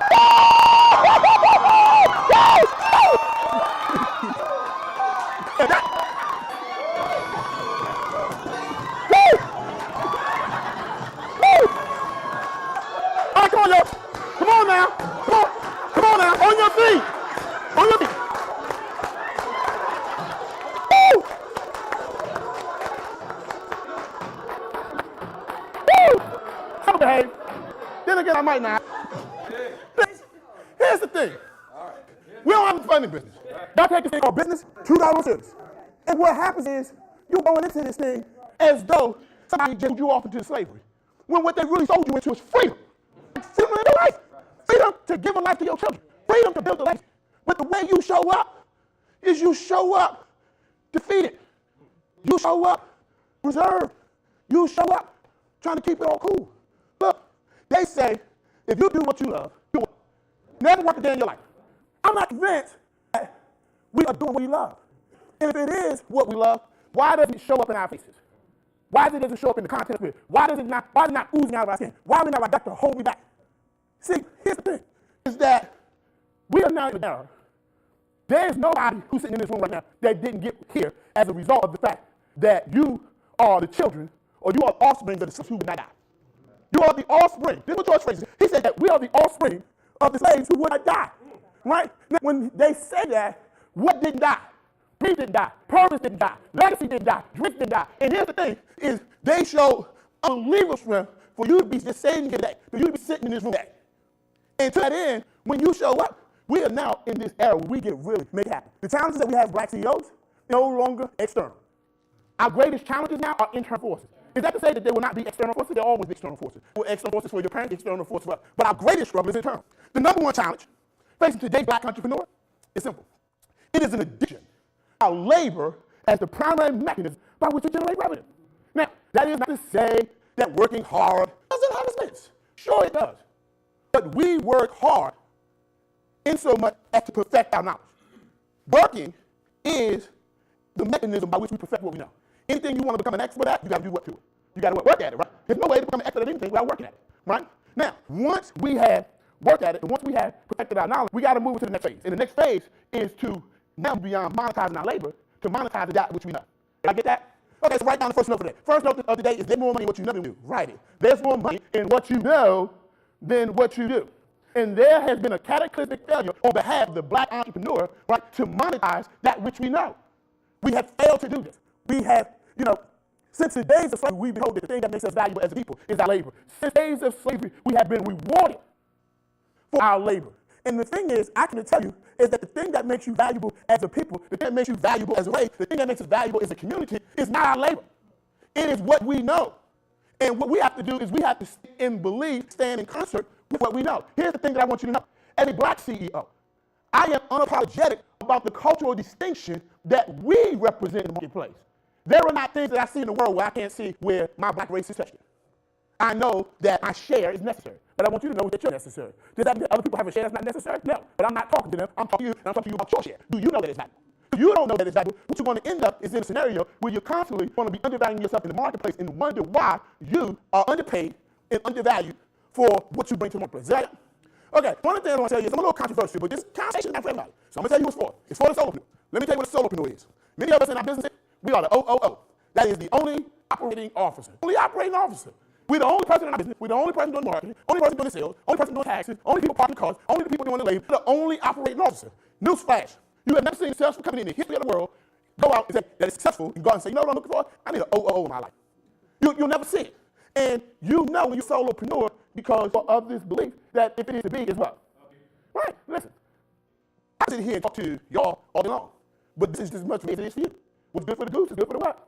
Yeah, so here's the thing about what I used to believe. I used to believe that if you want something right, you gotta what? Yeah, that's a lie, right? You can't be tall buildings with a single bound. You're Superman. You're not Superwoman. Here's what I can tell you. That if you really want to get something done right, you gotta put this in place. You gotta put a process in place. That what happens is, let me tell you, I got a big head. I got a gigantic ego. And in my egotistical nature, which I think a lot of us struggle with as entrepreneurs, in my egotistical nature, I used to say to myself, man, if you want something done right, you gotta do it yourself. I remember I owned a real estate company. I made millions of dollars in real estate. I made millions of dollars. And I remember I hired my first assistant. I hired my first secretary, right? And she's here right now. Don't call them secretaries. We are what? Administrative what? Assistants. She's playing me all the time. I can hear her right now. And what happened was she didn't do things the way I thought she should do things, right? She didn't do things the trap. And so I said, oh, no. If I want something done right, I do it myself, right? So basically, I let go of the assistant, right? And all of a sudden, let me tell you what happened. So I went from being the employee in my business, right? Then I hired the assistant, and I became the manager in my business. All of a sudden, I hired the assistant, and the reason why I hired the assistant is because I had more business than I got. I had too much business, right? So I hired an assistant to help me with business. All of a sudden, I fired the assistant because I think they ain't doing it my way. I think that, they just do it my way, yada. So that assistant, I don't have leverage. I go right back to being an employee in my company. Everybody get that? Now I go back to being an employee in my company, and I got more work to deal with.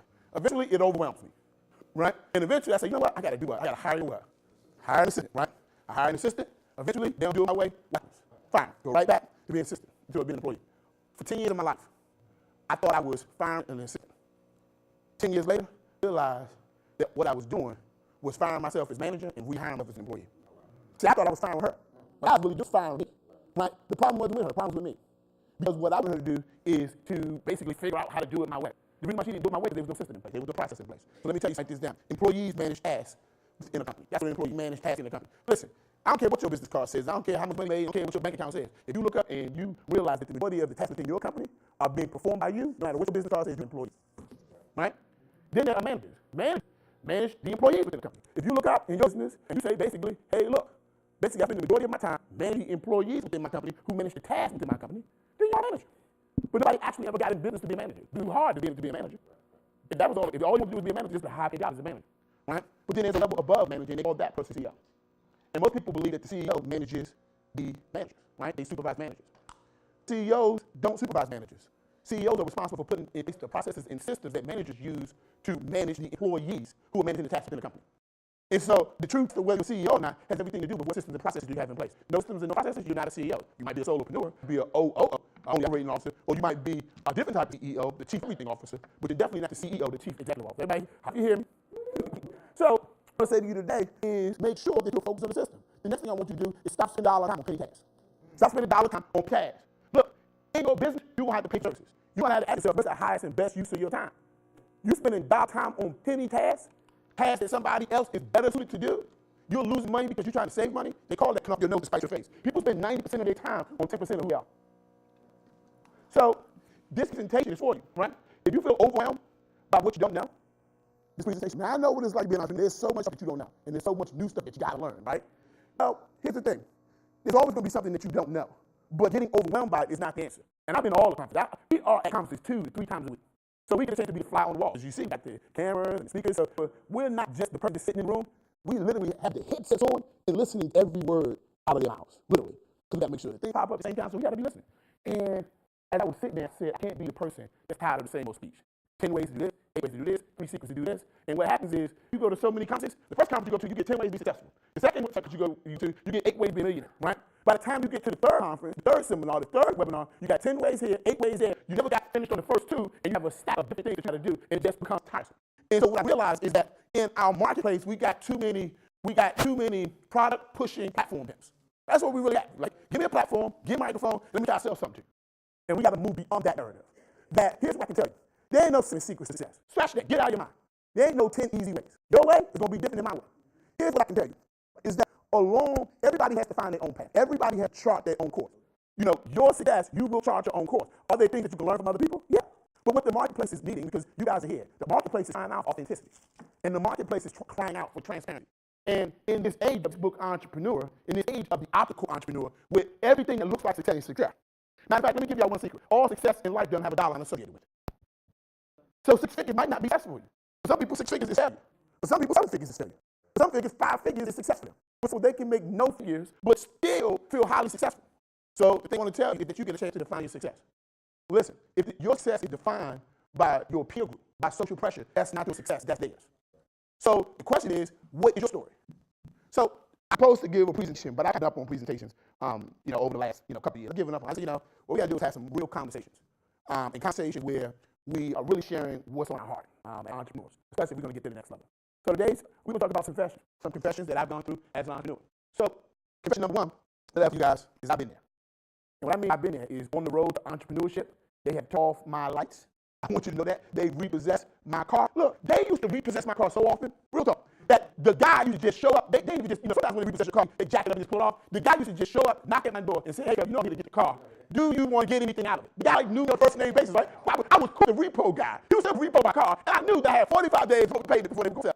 And they repossessed my car. I had to file bankruptcy. They took my house. They did a lot of things. But here's the thing. On the road to entrepreneurship, they took my house, they took my car, they took my money. But the one thing they couldn't take is they couldn't take my heart. Couldn't take my heart. And the thing is, we got to stop letting people take our heart. See, business is not fair. And see, what I want to do is I want to do everybody else. Here's what everybody says, right? I would get on stage and I would tell y'all all out wins. I would tell you how I made 7 figures, right? And I prefer to just sing the same song everybody else is singing. That song of success. I want to this up too. Stand next to the car, take the shot. I'm standing there with a check for my network marketing company that says, I'm winning. But truth is this. Truth is that there is just as much to be learned from failure as from success. And the truth is I failed. And I failed a lot. And I'm going to fail again. But every time I fail, I'm going to get back up. See, here's the thing. As soon as we stop letting failure dictate our emotional responses, we'll be ready for success. Write it. As soon as we stop letting failure dictate our emotional responses, we'll be ready for success. Okay, watch this. Let me show you how critical failure is to your business as an entrepreneur. Okay, if iPhone, raise your hand and keep it up. Just keep it up. Keep it up. How you do some things, how you do everything. Raise it high. Now, if you have an iPhone, raise your hand. Okay, keep your hands on your iPhone. Keep your phone down. Okay, now. Put your hands down. If you have an Amazon, one of the phones that Amazon made, raise your hand. Look at that. Nobody. Let me tell you something. Amazon created their own phone, just like Android did, just like Samsung did. Did it about 6-7 years ago, right? It was complete and total utter mess. It got to the point that they couldn't give them away for 99 cents. Right? Does anybody remember Amazon making a phone? Some of y'all don't even remember. They made a phone. They made a phone. They were Amazon. Completely flopped. That phone that they created became the basis of the operating system that they used to then turn around and create their own tablets. Now, y'all hit the Nintendos and Amazon tablets, right? That same operating system that completely flopped. Raise your hand if you've ever heard of the Amazon Echo. Yeah. Those all the ones you see on television now? Those little speakers that you talk to? Yeah. You know what operating system is in there? The same one that was in the phone. As soon as you stop letting failure dictate your emotional responses, you'll be ready for success.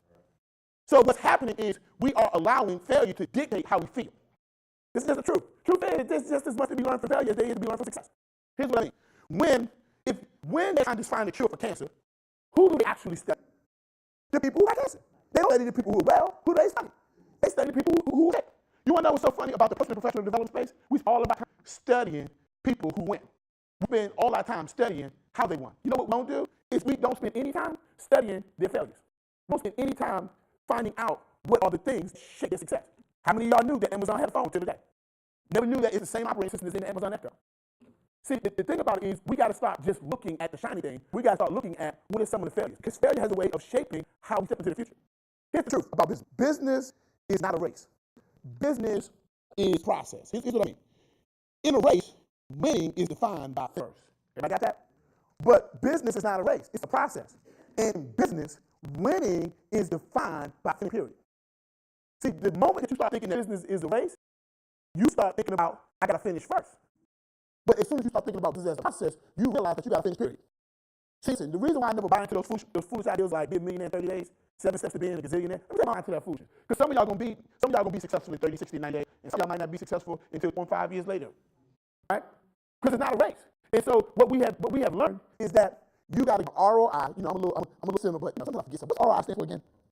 Return on investment. You all heard that, right? Return on investment, right? And we go into our business relationship thinking everything is about return on investment, right? Let me introduce a new term to you.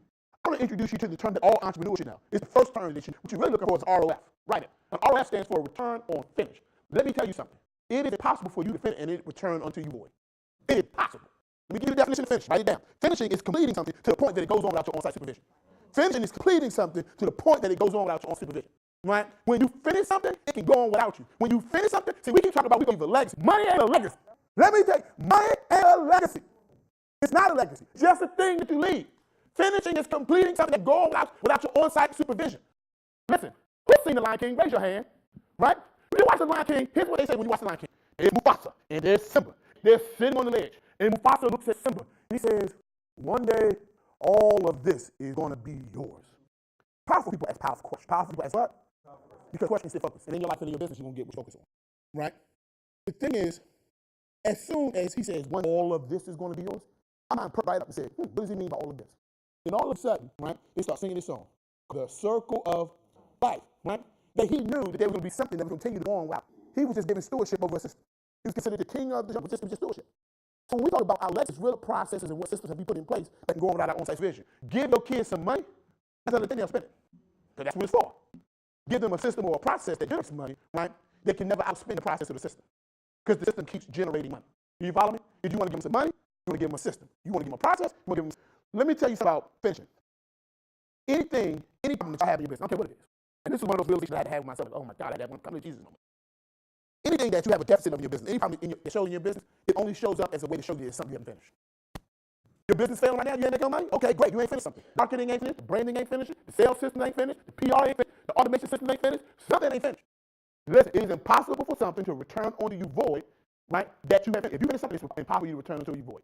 Something that you have to ask yourself is, what do I have to finish? Like, if you can finish, when we work, people come to me all the time because right now we are the #1 producers of African-American experts in the country right now. We produce more 6-figure and 7-figure earners in professional development space than any other black organization. And the funny thing is that when people come to me, they come to me because they really want to try to make some money in the space. But when they come to me, I have the agenda to make the money. I only got one agenda. I'm looking at you, when I'm talking to you, I'm thinking one thing. What do you need to finish? And how I can finish it? Because I know that profitability is just a side effect of finishing something. So the question is everybody just sitting here kind of thinking to themselves, is write this down on your sheet of paper. What are some things that I need to finish? What are some things that I need to finish? First of all, think about some of the deficits that you have in your business right now. Think about anything that's problem in your business right now, and sure enough, something that you haven't finished. What you're looking is you need an ROF, you need a return on finish. Now, I told you this conversation is not for everybody. This is for that real entrepreneur. This is for that mompreneur, that dadpreneur. I like to call it make a difference-preneur. And you got to think to yourself, what have I finished? As y'all sitting in them seats today, forget thinking about clapping for the next speaker. Forget thinking about, hey, how can I get on stage? Forget thinking about, hey, how can I get some more business? Forget that. Right? That's a temporary fix. You got to start thinking, what do you finish? What haven't I finished? What are the things I have to finish in my business? Your legacy is predicated on the things that you finish. You can't pass on something you ain't finished. That's why when people pass on, when they finish paying something off. Right? Nobody wants somebody to pass on to do that. Like, oh, pass it back, but you want somebody to pass on something they finish, right? So the thing that I came to tell you is that, this is not presentation. I travel all around the country, and I stopped giving presentation years ago. This is really more of a story. And in the story, look at my young lady that wrote a book. Where did she go? Right? She wrote this book called The God Made Millionaire, right? And the thing about it is, you wrote your own story, right? You wrote something that was near and dear to your heart, right? Here's the thing I like about stories. Here's the thing I like about books, is that no matter what has happened in your life, you get to write your own story, right? That the next page is always written by you.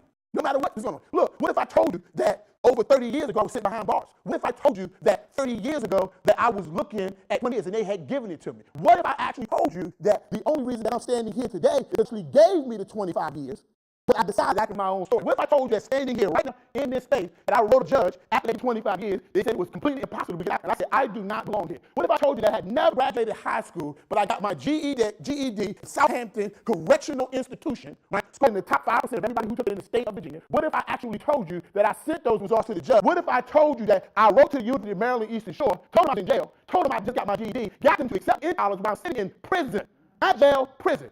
Right? What I told you that once I got accepted, that I sent a letter to the judge with my GED, with my acceptance letter from the University of Maryland Eastern Shore, and what if I told you that they brought me back into that courtroom and basically said, listen, we're going to let you out of here?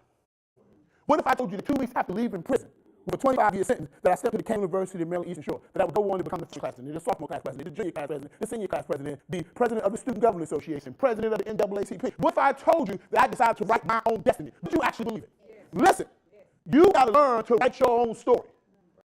What if I told you that in spite of all that happened, that I would go on to lead one of the fastest growing movements in the country right now called BlackCEO? Would you believe it? See, if you know that your best is yet to come, stand on your feet, right? If you know that you're going to do better than your best, stand on your feet. Now, if you know that you have great things ahead, give yourself a round of applause, right? Now, here's what I need to do. I want you to repeat after me. I will take this world by storm. I will make fear my footstool. I will make failure and mediocrity bow to my will to succeed. I will operate with a sense of purpose. Okay, I will serve others with the gifts God gave me and stay alive. I am committed. I am successful. I am trustworthy. Use your name. See, I didn't really hear you, so I want you to do it like you actually mean it this time and try to wake somebody up in this over there because they need to hear this, okay? I will this world by storm. I will make fear my footstool. I'm starting to believe you a little bit.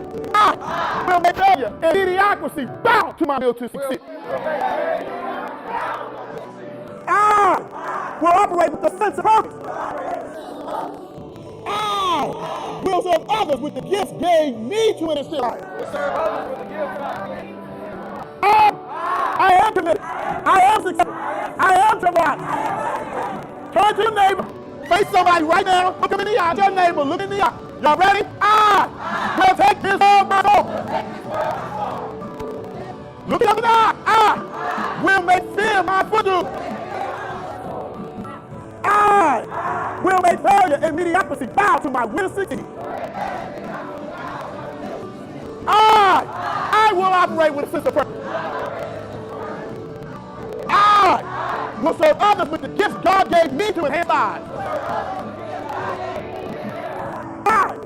I am committed. I am successful. I am trustworthy. Believe it? Do you believe it? Do you believe it? Do you believe it? Do you believe it? Do you believe it? Do you believe it? Do you believe it? Let me tell you something. Until you start fighting for your dreams, fighting for your legacy, with that type of energy, that type of enthusiasm, you ain't ready to be in business. This is how you start your every day, every morning. There's somebody out there that needs your product, that needs your business, and needs your service to change their lives. Give us a round of applause. Y'all can have a seat.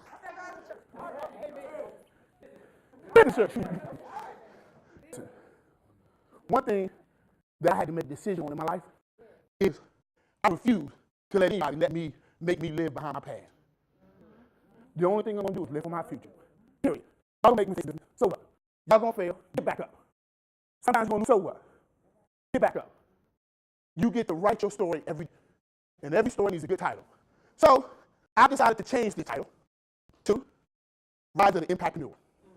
It is for people who are looking to make a difference and a dollar at the same time. I believe that it's something you can actually do. That you can make a difference, you can make a dollar. So that was my first confession. Here's my second confession. My second confession is that in your business, you got to go circular. And what you're going to have to do to go circular is you're going to have to abandon what I would call linear logic, okay? There is a famous business, and it goes a little bit like this. It says that in order to be successful, you have to start with what in mind? In mind.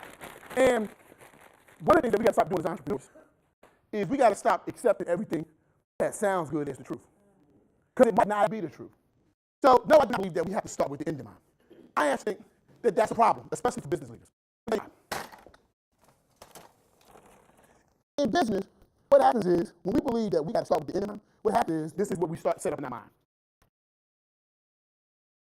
We believe that we're going to start with the customer. We're going to get them in, right? Then we're going to take the middle, right? So this is the customer here. Then they go on through the middle. And then basically, we believe that the goal of our business processes is really just to get the client to the end, right? Now, here's what happens, is that when we get the client to the end, right? When we get to the end, the client's thinking, what's next? Because they're at the end, right? And when you get in, you're wondering the same thing. What's next? And what you have actually done when you use the end in mind, because it starts you always believe that the goal is to get your client back, get your client to the end, is what you've actually done is created the same problem for you and the customer. See, you and the customer are both thinking what's next. And the reason why you think what's next is because what you did was you basically your client to the end. Like, well, what's next for them? So here's what happens. You go back and you look for another customer, right? And you run around looking for your next customer like you're trying to get a new hit. Where's my next customer? Where's my next customer? Woo! I need another client, right? I'm going to teach y'all something today. I guarantee you right now I can make both of you millionaires with only 100 customers. Now, you think I'm lying, but I'm going to teach you. I'm going to show you today. It's not as much about the numbers as you think it is, right? And see, when the client gets in, they're thinking what's next, so they go and look for the next group. The next 10 to hire, right? Everybody got that problem. Let me tell you how I learned this. I got a son. This is my son right there. He's Addison Chase. He said, he got a fresh cut, by the way. We both went to the haircut there. He had a barbershop there, right? He had nice tight hairlines. And here's the thing. One day he asked me this question because we were watching what I call real cartoons. We were watching The Rover, right? And here's what he asked me. He said, Daddy, why does the stupid coyote keep running on the cliff? So I said, oh, son, he probably ain't see it. Somebody looks at me for just a second, and then he gets this look like, oh, because he ain't off the cliff last time. So this can't possibly be. So now I can find the right answer for my son who wants to know why the coyote keep running off the cliff. So I said, time. I didn't know. You have to be a hard one. Now, there's new kids. I think, I know, and it's not like this, right? So you go to go. Okay, work, let me take it. So tell me, what is this? You didn't take all that information. Every so you see all the in all it is it got you.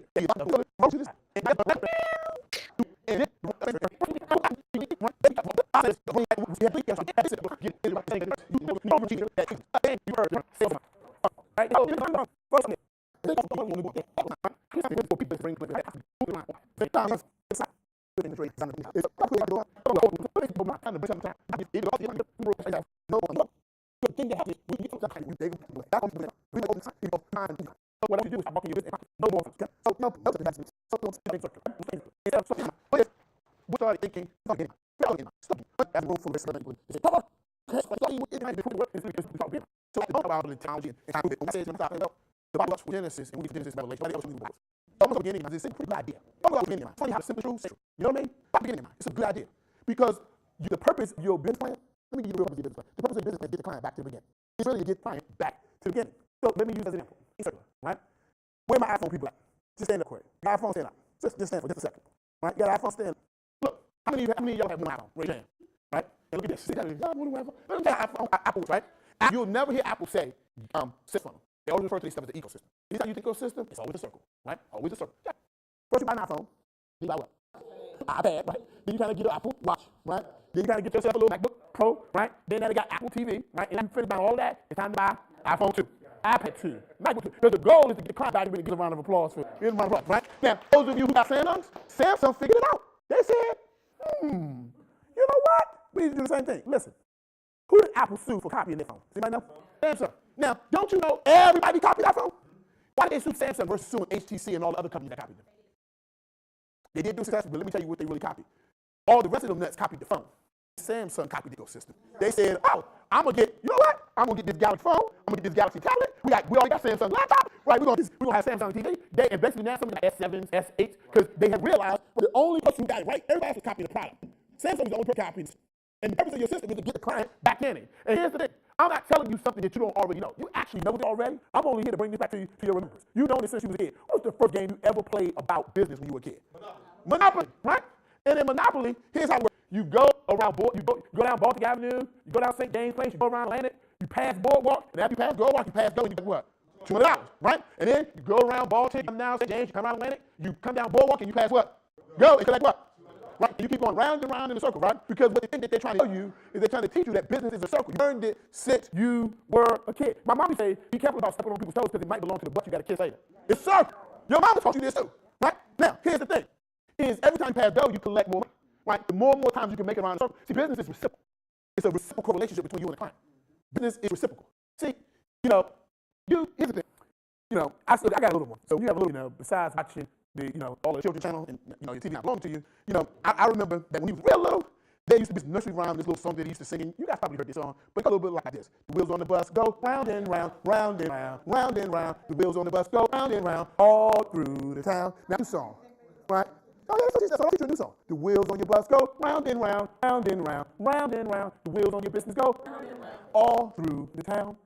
Yep. Sometimes all day long, sometimes all the time. Listen, bills in a circle, right? Business is in a circle. You've known this your whole life. What's happening is you are earning the thing that is designed to make you successful as a business. This is a circle. Stop thinking linear, think circular, right?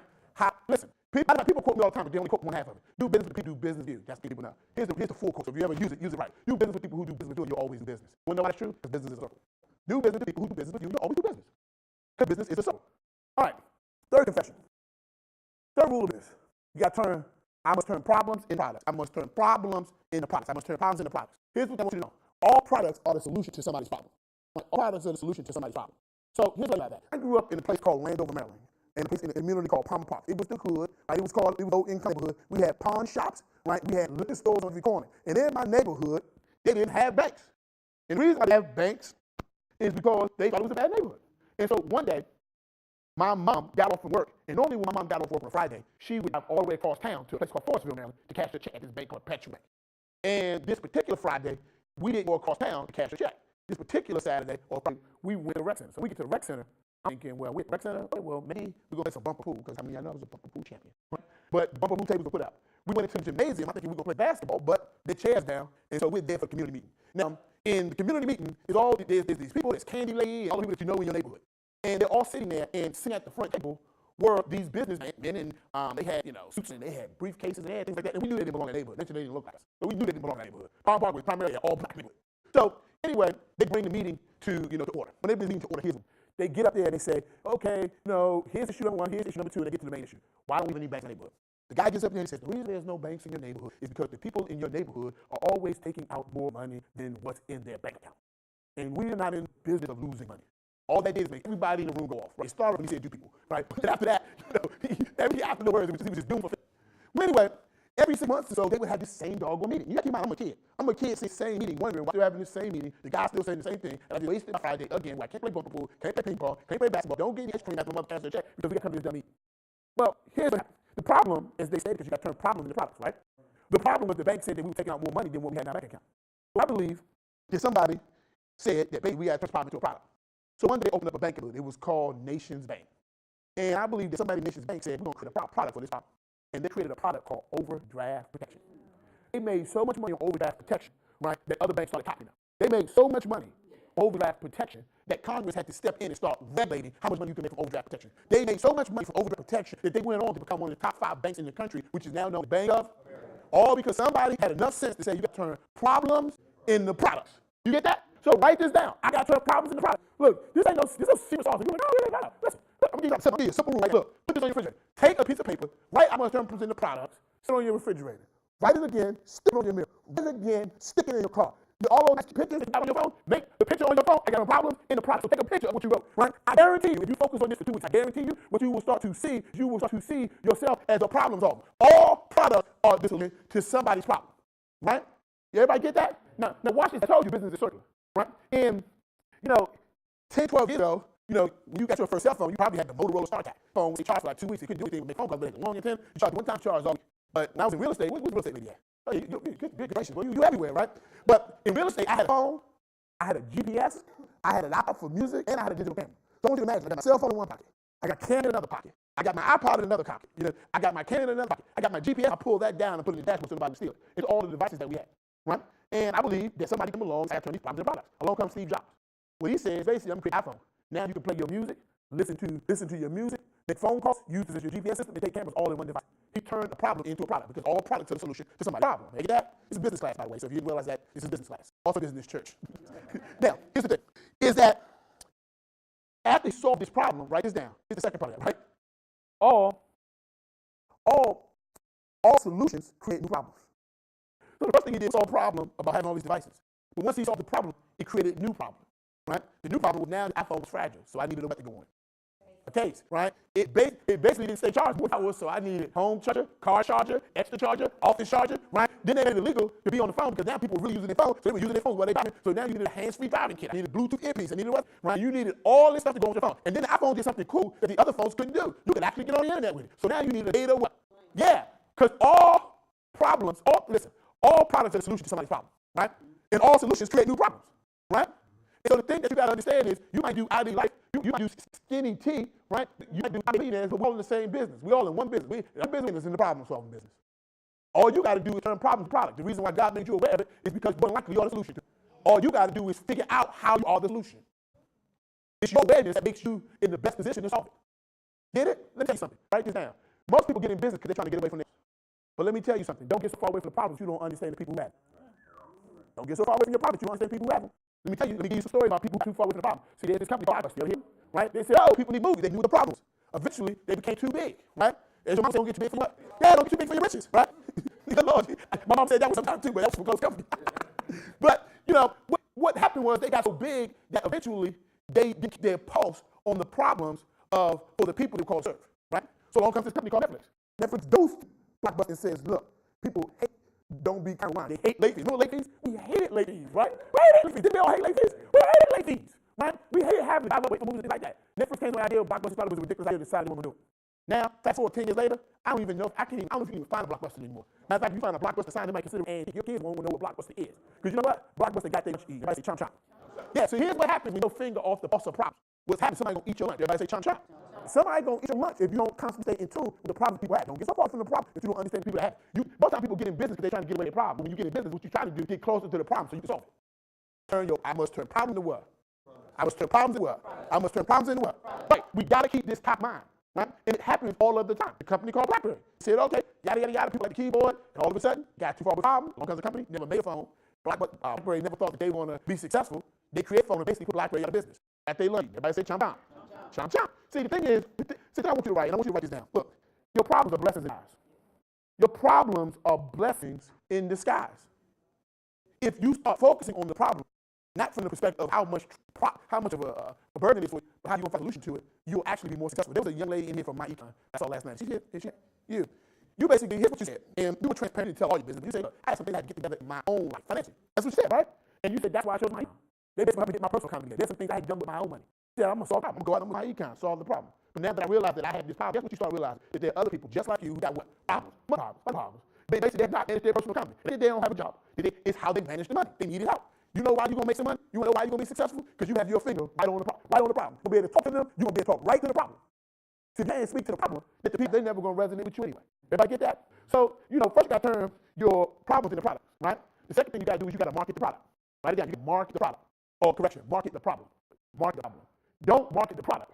Whatever you do, don't market the problem, right? Here's what I want you to know. What number one? This is confession number 4, right? Market the problem. Once you know how to solve the problem and you create the product that solves the problem, all you got to do is market the problem. You'll find customers all day long. And let me use that as an example. 10 years ago, the beverage industry was really dominated by Pepsi and Coca-Cola. They were dominated by Coca-Cola, right? And during that time frame, if you want to get into the beverage industry, you basically dead in water. So there was another company that came on and said, you know what? I know how I'm going to be Pepsi and Coca-Cola. What I'm going to do is I'm going to give them double the caffeine, right? Double the soda. I'm going to give you a bigger soda for less money. That didn't work. There was another company that came on and said, I'm going to give you double the caffeine. That was Joe. You don't even hear of Joe anymore. And everybody got crushed. On comes this guy who basically says, same thing I'm saying right now. You got your problems in the product. And basically, how people ask what? Does anybody remember? Powerful question. Look, keep that top of mind. How people ask powerful questions. This question is still focused. Question is still focused. Stop going because you look for answers. If you think I'm the answer, you already missed it. I'm not here to give you an answer. I'm here to inspire the next question. Follow me? Listen. How people ask powerful questions, but you still focused. And anybody feeling this, you're only going to get what you focus on. I'm not the answer. I'm only here to inspire the question. Right? So basically, if we got to turn problems into products, and Pepsi Cola and Coca-Cola is dominating the beverage industry, I ask myself the question, what problem does soda solve? Isn't that a crazy question? Isn't that kind of crazy? What possible problem soda solves? Right? Well, what does soda have in it? Most soda. Caffeine, right? And caffeine is also in one drink that we drink every morning. Coffee. And the one reason why people drink coffee in the morning is for what? Yeah, wake up for energy, right? For energy. So the guy realizes that the reason why people are drinking soda is to give them a jolt of energy. They like the taste, but they like the taste of juice too, but this caffeine is giving them energy, right? And so what this guy says is, okay, what I'm going to do is I'm going to market the problem. This is how you take on the big guy. Everybody was trying to figure out how you take on the guy. The way you take on the big guy is marketing the problem, right? So here's what the guy does. He creates this commercial to this guy. This guy, he's just walking and he's just having a bad day. And, and you know how sometimes you just have a cartoon with the black cloud over you and the black cloud is winning on him, right? And then, somebody just clips him and the guy just has a terrible day. And basically, somebody walks up to him, gives him a drink. Here, the guy drinks it, stands up straight, walks up, kisses the girl, and then flies away. And then at the end of the commercial, they say, Red Bull gives you up. Create a whole new industry where nobody else could do it. Nobody else could take that. They created a whole new industry called energy drinks. Red Bull. How you the big guy? You were giving it in the beginning. You're the one who had the problem. Market the problem. Not the problem. You ever see a Viagra commercial? Look at the Viagra commercial. They show the guy going with the love of his life. She's some beautiful woman, and they could go on vacation, and basically they show them going out to dinner. He show them dancing, all that kind of stuff, and they say, when the moment rise, don't you want to be playing? They market the problem. They market the problem. Look, you ever see a Snickers commercial? Watch a Snickers commercial. 50 years ago, a Snickers commercial, they would just show this. They would just snap it in half. They would just say creamy nougat center. And you see the caramel. I'm like, man, why caramel never break? I used to try to just break mine and see if the caramel was not going to break. It always broke. And that was the commercial. Now you see a Snickers commercial, they rarely even show you commercial. It's a 45-second commercial. What they show you is this coach, and this guy walks up to the coach. He's like, what do you want? And why are you talking to me? Get away from me. The coach is being a total jerk. Guy gives him a Snickers. He says, man, how you doing, man? Why don't you come join the kids? Why don't you come meet me for dinner? Is everything okay with you, right? And at the end, they just say 2 words. Snickers what? Satisfies.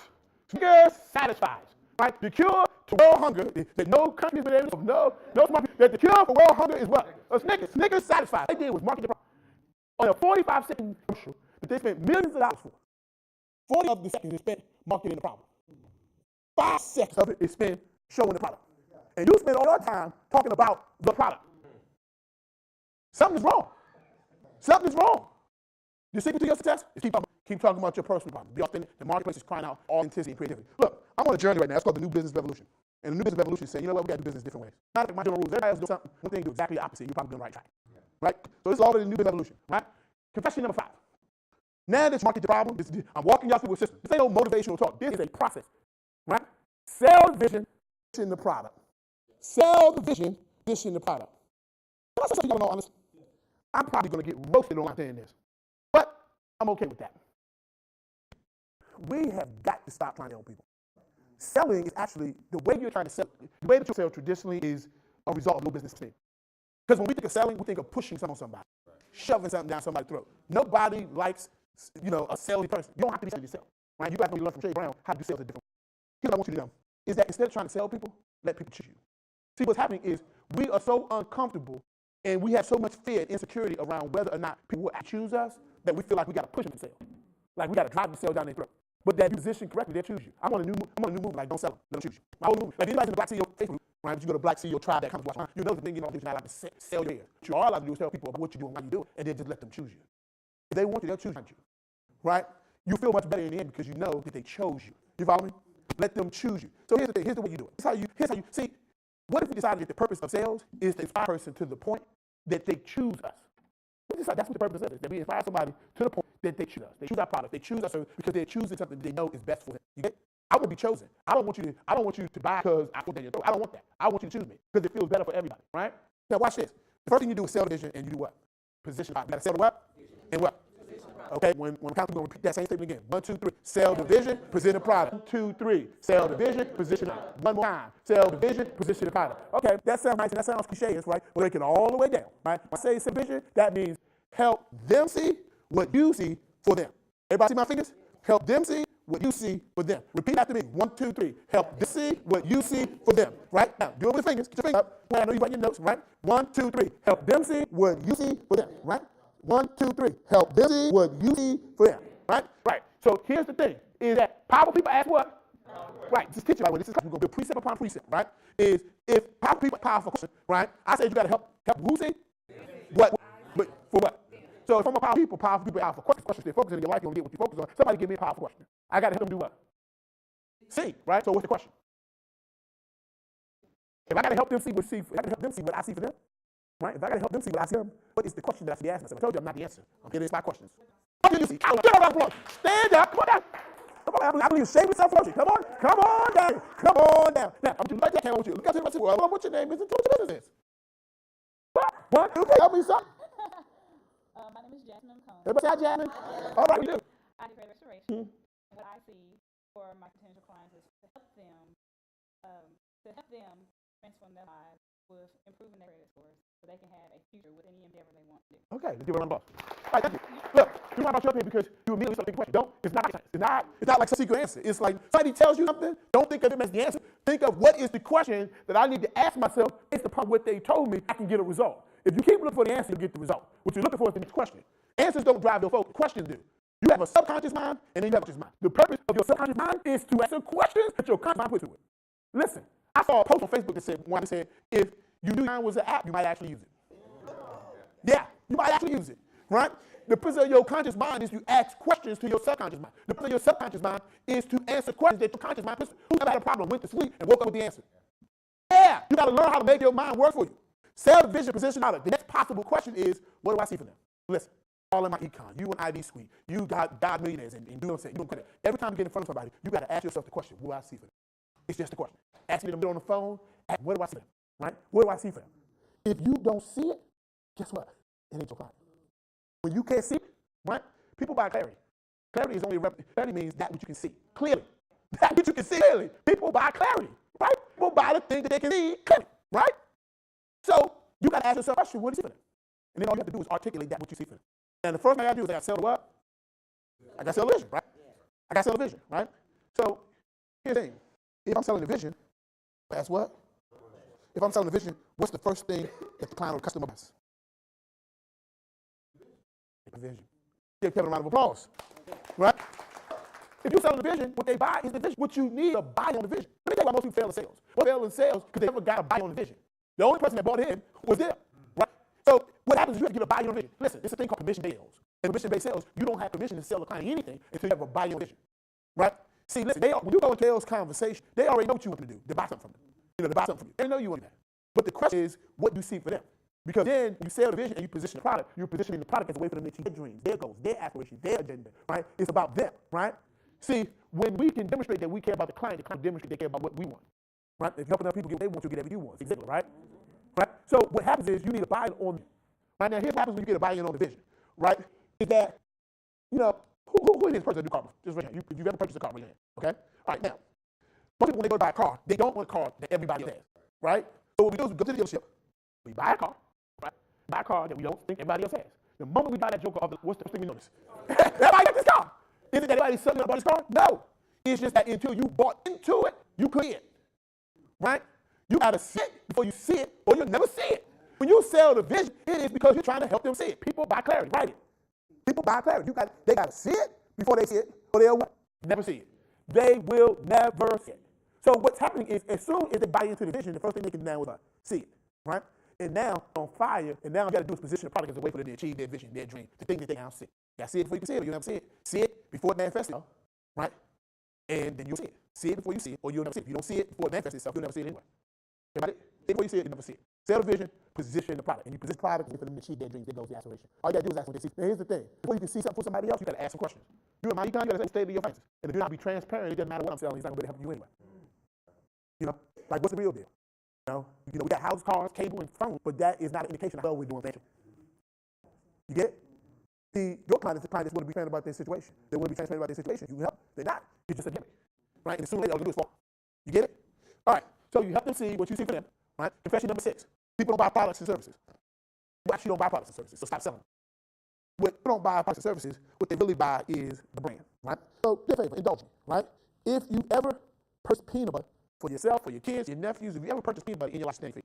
If you ever purchase any type of peanut butter in your life, I want you to stand on your feet. Okay? Everybody stay standing. Okay? Let me purchase for your kids, your nephews, your aunt. At some point, you need to purchase peanut butter in your life. Okay? Now, if you are a Jiffy peanut butter person, come stand right here. If you are Jiffy, Skippy, Peter Pan, Nutella, right? Some name brand that I didn't mention, I want you to go stand over here. Okay? Jiffy, over there. Jiffy, Skippy, Peter Pan, Nutella, right? Something organic, right? Go stand right over there. Go stand right over there, right? Right? If you got some type of name brand you don't know about, just stand over there. Okay? What name brand did I mention? Oh, I got it. Jiffy, Skippy, peanut butter. Okay? All right. Now, got it. Peter Pan, go over there. Okay, now. So right here. Now, if you just buy whatever, it don't matter. Right? You don't really care much about peanut butter at all, stand right there. Right? Right? Now. Right? Now, but Kroger, you love it. Go back over there because you believe in it. You still believe in it. That's me buy anything. You don't care. You said you buy Kroger because you like it. So you wouldn't necessarily buy Safeway because you don't like it. So you back over there. Back over there. Get on back over there. Okay. That means that right, people in the back of the room ain't had no name on you, right? Okay, that's this, right? People don't buy products and services, right? They buy the brand, right? See, here's the thing that I want you to know. Rarely is the service that you provide going to be unique, but how you position it in mind of the client is what you need to. See, where my Jiffy peanut butter people at? Okay, why do you buy Jiffy? I like the taste. Okay. Okay. All right, why Jiffy? Who else had Jiffy? I like Jiffy with the honey because it's. Oh, because it's smooth. Okay, it's smooth, right? I follow you, right? Okay. Who buy Peter Pan? Why do you buy Peter Pan? Oh, so it's smooth. Okay, so it's smooth. Right, so it's smooth, right? Any skippy people? Right? Why? Tastes good. So notice that everybody believes that peanut butter tastes good. Everybody believes it's smoother, right? Now, here's the thing. The brand is what you want people to think about your product, what you want people to feel about your product, what you want people to say about it. The thing is, rarely is the service that you provide going to be. But how you position in the mind of the client is what makes it unique to right? People don't buy peanut butter. They buy what? They buy brand. So if you're just marketing your product, this is your pool. If you are marketing your brand, this is your pool of people, right? And see, here's what happens. Rarely is the product or service that you provide going to be. So if you market the product, the moment that you start marketing the product, you put yourself in competition with every other product that's just like it. And what will happen is you enter into what's called a race to the bottom. Because now all the products are the same. The only way to differentiate is A, let me make my product cheaper than your product, right? So it means I lose money to win, right? Or let me give you more product, and he gives you this product, which still means I lose money. You understand where I'm coming from? So when you market the brand, see the brand is unique, it's your fingerprint, right? The brand represents what you want people to feel, what you want people to think, what you want to say. People don't buy cookies, they bite. See, they have Oreo, chips on, right? See, watch this. People don't buy orange juice, it's what do you want people to believe about your product. See, the thing that I noticed when I was talking to people yesterday is that everybody had a product. Very few people had a brand. See, I was listening for the brand. The brand represents what you want people to feel, what you want people to think, what you want to say. It's good by accident. It was in the commercial. It said, Jiffy tastes good.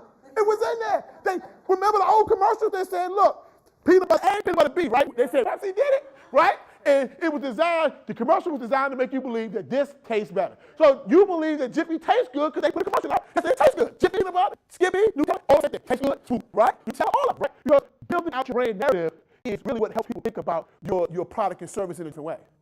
See, if you're selling a product, you're always going to be selling something different than everybody else. You're selling a brand, it's always going to be something that's within the mind client, something unique. Everybody get that? Now, who are my football fans? Who's the football fan? Holler at the team on the count of 3. 1, 2, 3. Patriots. Go, Sam. Dallas Cowboys. Huh? Okay, come on, Buccaneers. Come on, Patriots. Come on, the same everybody right? Okay. In football, give me one more. Give me Kevin's wife. Okay? Now, in football, right, is a position called the quarterback. You familiar with the quarterback? The quarterback is responsible for basically distributing, right? And here's the ball. Okay. Now, there's also what we call the wide receiver, right? And what normally happens is the job of the quarterback, job is to get the job to the wide receiver. Kind of pitch the ball to the wide receiver. Throw the ball to the wide receiver. Gotcha. Now, what's the job of the receiver? Take it to the touchdown. Take it to the score. Right? Those are all different examples. Here you go, Kevin. Throw the ball. What's the job of the wide receiver? Catch it. To catch the ball, right? That is one of the jobs of the wide receiver, right? See where you can perceive that the first job of the wide receiver is to catch the ball, but that's really not the first. Because when you're trying to throw the ball, there's something called a defender, right? And the defender, their job is to try to pitch the ball, and you're going to block. You're going to just naturally block it. So let's try to get the ball to the wide receiver. Right? Right. And that's just like, right? It's that you're trying to get to the client. And the job of the receiver, the first job of the wide receiver is not to catch the ball. The first job of the receiver is to separate from the competition. Because if she does not separate from the competition, he'll never be able to throw the ball. She'll never be able to catch the ball. If she can't separate from the wide receiver, she'll never be able to catch the ball and never be able to score it down. If she can't separate from the competition, she'll never be able to catch the ball. She'll never be able to score a touchdown. She'll never be able to win the game.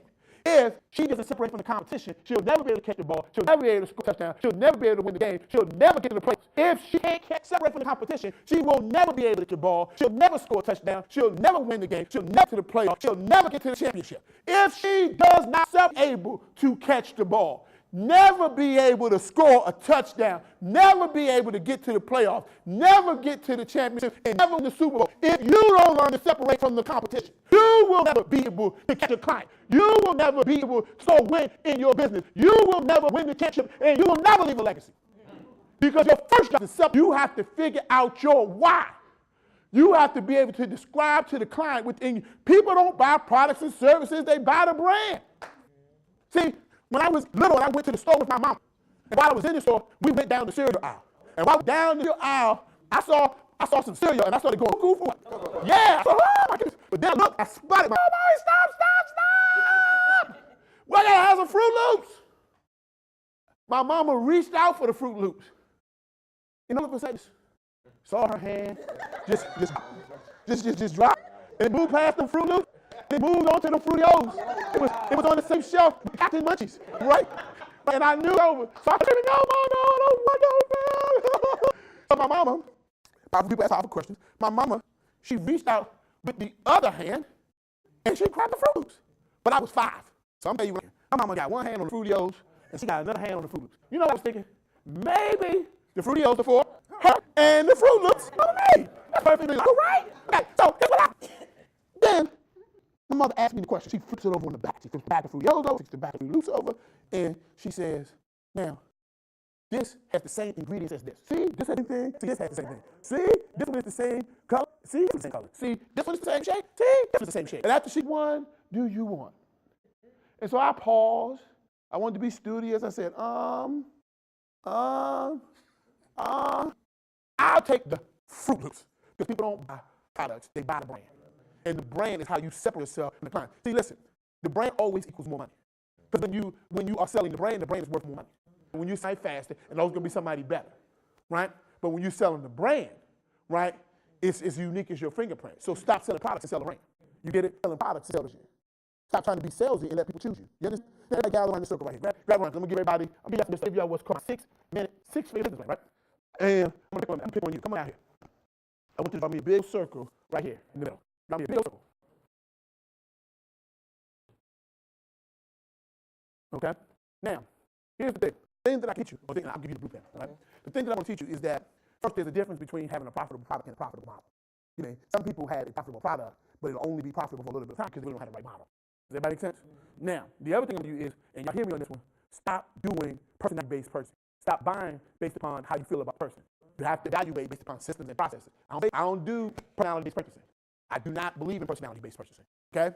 Now, here's the thing. Out here to put DIY, there are only 4 types of products that really exist in the marketplace. One is called a DIY product. One is called a DWI product. DWI. Another one is called DWI. Now, DWI, I don't want to get locked up. DWI. Right? Right? And then the next one is called a DIY. Right? And then the next one's called SBS. SBS. Okay. Now, here's the 4 types of products. Product number 1 is called a do-it-yourself product. All problems, all solutions to somebody's problem. Remember that? It's going to build precept upon precept. Okay. Now, here's the thing. Let's just say my problem is I'm 550 pounds. That means that I'm over. Right. Now, one way I can solve the problem is I can do a DIY solution, right? And I can go to the what? Yeah, right? Go to Planet $6 a month, put $1 on there. It's the cheapest of all types of products you will ever sell. If I get that, right? It's a do-it-yourself solution, right? And that can be books, sometimes conferences, they got to do the work. But I get to them, and when I get there, I know what to do on the equipment. So I hired a what? Trainer. That was done with solution, right? Hiring a coach, hiring a mentor. You still got to do the work, but somebody's coaching you the result. Just put $2 signs there, dollar signs there, right? Notice how the $2 signs. $2 signs, okay? So notice how I solve the problem. Depending on how I solve the problem depends on how much the problem is worth. Right? Listen, let me tell you something. The size of the problems that you solve directly correlates to the amount of revenue that you'll generate. The size of the problems that you solve directly is to the amount of revenue generated. So you got 2 choices. Solve big problems, right, and a lot of money, or solve a lot of problems, right? And so to make a lot of money solving little problems, you got to do in volume. So some of y'all don't even know whether your business is a volume business or a boutique business. If you have a product that is low in price point, you got to solve a lot of problems. It means you have a volume-based model. Right? If you only work with people, that means that you have a boutique-based model. So you solve big problems and you get big money, right? Neither one or the other, it just tells you what type of model you have. There's a difference between a profitable product and a profitable model. You got to know your model, right? And the third way is, let's just say, I still got this problem, still overweight, I went to the gym, didn't work, I got training, started giving them excuses, I told my dog that I believed it, right? And then I'm still overweight. So now I go to the doctor, they hook up a vacuum cleaner, they suck out the fat. What do they call that? Liposuction, right? Now they charge me more money. Put $3 signs there, right? So the doctor really gets paid, right? Now, then, last but not least, right, there's another way to solve it. And this group makes more money than everybody. They say, you know what? I'm going to give you this result. The result that you're looking for is you want to lose weight, right? You want to be skinny, right? You want to be sexy. Get your sexy back, right? So what they say is, you know what? I'm going to give you this result. To get this result, you have to continue using my system, continue using my product over and over again to maintain the result that you were looking for. Right? They call that Jenny Craig. They call that Weight Watchers. They make more money than everybody. They say we're going to get you the result, but to keep the result, you got to continue using my product. We call it a subscription-based service or a system-based service. Put $4 signs there. $4 signs there, right? Now I know y'all like, why am I standing? Why am I standing? You know why I make you stand every time I come to a business conference? Because here's the thing: as business leaders, we got to get used to standing for people. We got to get used to standing for our purpose, standing for our product, standing for system. Right? We got to learn how to be a stand for people. Let me tell y'all something about y'all CEOs, us black CEOs that are in this room. CEO is not a position of power; it's a position of service. Right? It's a position of submission. We got to serve purpose and we got to serve the people. Everybody get that? Listen, those of you who are CEOs who are trying to be famous, you can't be trying to pursue fame and trying to pursue business are opposite in nature. Let me tell you what I mean by that. To be famous, you need people to focus on you. That's the only way that's going to work. Right? Be in business, you got to be focused on the people. So fame, and there will be people in business who you see become famous. It's not because they pursue fame. You got it? So what has to happen is, CEO, you have to understand it's a position of submitting to the people you call to serve, submitting to the problems you call to solve. Everybody get that? So we got 4 different ways that which you can solve a problem, right? Do it yourself, with you, done for you, or system-based solution. Road games, the same way. Like, look, you can ball, it's a road game. You stop using them, guess what's going to happen? You like ball. Right. Yeah, you go right ball, right? So Netflix is a subscription-based service, right? Netflix says, look, you can have TV, you don't keep paying. You get access to video anytime you want it, right? Subscription-based service. Watch this. This now becomes your business plan. No, I'm going to give you guys this later on today. In your business plan, okay, I have any speakers in here? Yes. Okay, let's switch markers, give it to him. Thank you, by the way. Give him applause. Okay? Okay, on this outside circle, right, DIY, do it yourself. Do it yourself, right? Okay, do it yourself can be your book. Okay. Conferences, basically, it's the lowest price all yours, right? Okay, because now we know what kind of products we have. Now we got to get them positioned properly within our model so they're successful, okay? Now, down here at the stock mark, I'm going to put DWI. That can be your group coaching programs, right? That can be group coaching, meaning it's going to be live, but instead of coaching one, I might coach 1,000 people for $25, so it's still a high substitution amount, right? And that's done with you. So you put $1 sign here and $2 signs here. Done with you, done with you, done with you, right? Because the rule is that there's more money in what you know than what you do, right? Now, on the third side, I want you to put SBS, system-based solution. In a system-based solution, right, I want you to draw a little circle here. Right now, I'm going to put a dollar sign here, dollar sign here, dollar sign here, dollar sign here. Is you may pay less money than you pay here, but you get it every month. It's cool, right? So it's simple. This is your membership portals. This is your Netflix system. So if you know something, then you probably should have some type of access portal where someone pays you monthly to access your knowledge. They don't get you live. They get you anytime they want to, 24/7, 365 days a year. Doesn't matter where they are in the country. Some of y'all right now, the biggest thing that you're missing out on from a money standpoint is that you haven't created a system by which people can access your knowledge, even when you sleep, even when you beach, even when you're on vacation, even when you feel like teaching no more. It doesn't matter, because your system is always up, right? Your system-based solution, your system-based service. This is all your outer circle. You got that, Kevin? So here's your books, here's your group coaching, and put here membership portal. Everybody get that, right? This is the outer circle, okay? Now, I want you to draw me another circle inside the cabin, right? Don't, put it close to the edge, but a little bit further out right here. I'll say start about right here, Kevin, about right here. Right, draw me another circle about right there, okay? Now, inside of this next circle is really your next tier of programs. This is, in many cases, this will be your retreats, right? Right, retreats. Okay, right, masterminds. Okay, now in your retreats, in your mastermind, is that people are paying you a little bit more money because now they're coming into a little bit more in. Everybody get that? So they're coming into the retreat, they come into your mastermind, right? And people like retreats, people like masterminds. They like these things, they're getting a little bit closer to you. So let's put $3 signs there. Let's put $3 signs there, okay? Now, here's the thing. I'm gonna teach y'all something about retreats and masterminds. A lot of times we have them, and a lot of times people don't really actually know what they're doing. Look, when you go to a mastermind, something like that, is anybody been to Disney World? Disney World? Okay, y'all been to Disney World? Look, when you go to Disney World, when you first go to Disney World, this thing you start seeing is Mickey Mouse hats and things like that. You buy a Mickey Mouse hat, Mickey Mouse t-shirt. After you buy that Mickey Mouse t-shirt, the day you leave that park, you will not wear it anymore. It'll be the shirt you think of. But the reason people buy the t-shirts is because people tangible representation of the experience they had with you. They need a tangible representation of the experience that they just had. And what happens is, we having these retreats and we have masterminds, there's no tangible representation of the experience they just had with you.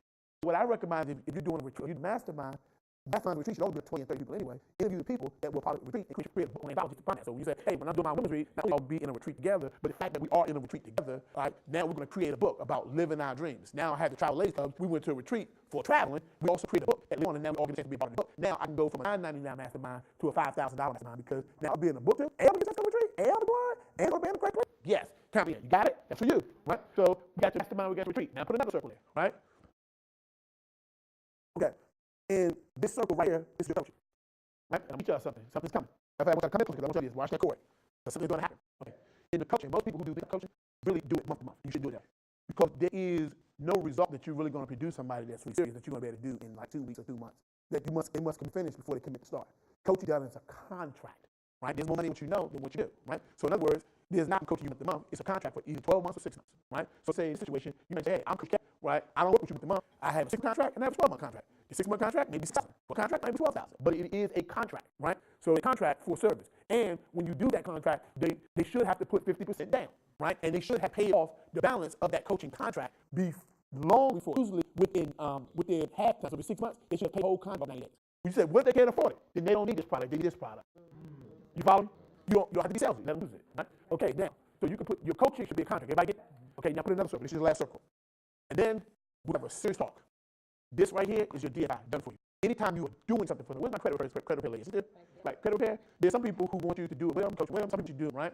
If I got to do it for you, this is the most expensive of all your products. So put $4 here and put $5 here, right? It's the most expensive of all your products, right?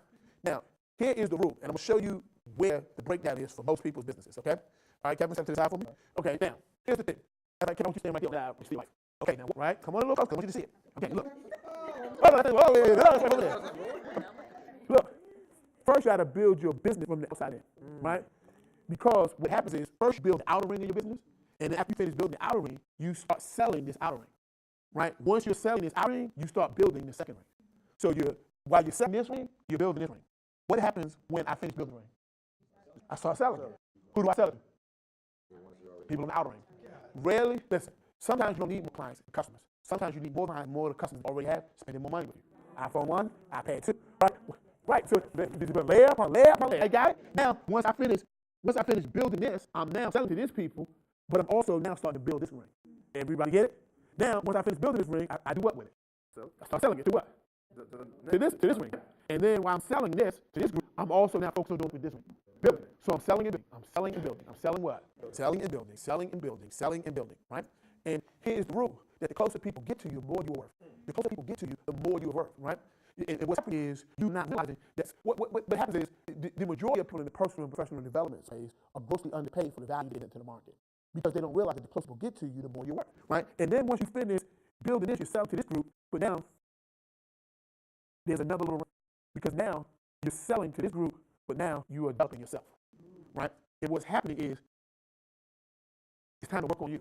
And when I mean work on you, I mean on purpose to your unlimited potential. Yielding on purpose to your unlimited potential. And what's happening is most of you, when you start your businesses, you start your business in days. It's the most labor intensive of all of the products you offer. And you start building here, and because you start building here, you have no time to really focus on building this ring, and this ring. All your labor is ended up here. But what you really want to do is start building outer ring, which outer ring is basically full of low labor solutions. Like that? Okay, so basically, if you run this operation, it'll be fine. Don't worry, I'm going to remind me at the end, I'm going to send everybody an actual document that has this number for you. So as you're starting to build out your plans, you can build it based on it. Did I get it? Okay, now, we're not done with the circles just yet. By the way, somebody want this? Anybody want this? Anybody want this? Okay. Okay, I'll give it to you and you take a picture. Right now, here's the thing. Right? If you always think about the fact that you don't need a gazillion customers, that sometimes you don't need more clients and customers. Sometimes you need more clients and more customers that you already have, spending more money with you. If you need more clients and more customers spending more money, since powerful people, what do I need to do to get people to spend more money with me, right? And so you start learning about the development of a thing called a tribe, which we have, which genetically is part of our culture. Tribes. We are part of a tribe. We are a nation of tribes, right? It is built into our cultural background. Tribes, right? Here's what's happening. This outer ring represents really kind of friends and family. And people that they might do business with us, but they do business with us either to support us, or they feel what? Yeah, they feel sorry for us. Oh, buy something, I would buy this right now, I would buy it right now, but love have mercy, right? They're not really clients and customers, they just kind of get you started, right? And then you have a second ring, right? And this second ring really represents clients and customers, right? The clients and customers are people who purchase your products and services, but may not necessarily be loyal. They may purchase it as a matter of expedience. Like they say, well, when I drive out my house, as soon as I drive out from my house, McDonald's is right there. I go to the McDonald's not because I love McDonald's, because I actually love Chick-fil-A, right? But I buy it as a matter of convenience. And sometimes we get it confused. We start thinking that people who bought from us may necessarily be our tribe, but that's not true. But the third ring of people, right, that's our tribe. And the tribe represents people who choose us from the minimum threshold for acceptance. Now, watch, I come in a little closer. Just come in a little closer, right? I want you to get me. Come on around here, long. We're going to let you check this out. Okay, we're going to let you in the tribe. Look, let's just imagine we're all a tribe right now. And that to be a member of this tribe, let's just say, to be a member of this tribe, you got to kill a bear. Okay, we got to kill a bear. So in every tribe, I have this thing called a rite of passage. Right, we're all familiar, right? You got to have a rite of passage. Rite of passage represents the minimum threshold required for somebody to be a member of your tribe. Now, if you are a kid, you're automatically a member of the tribe because of your who?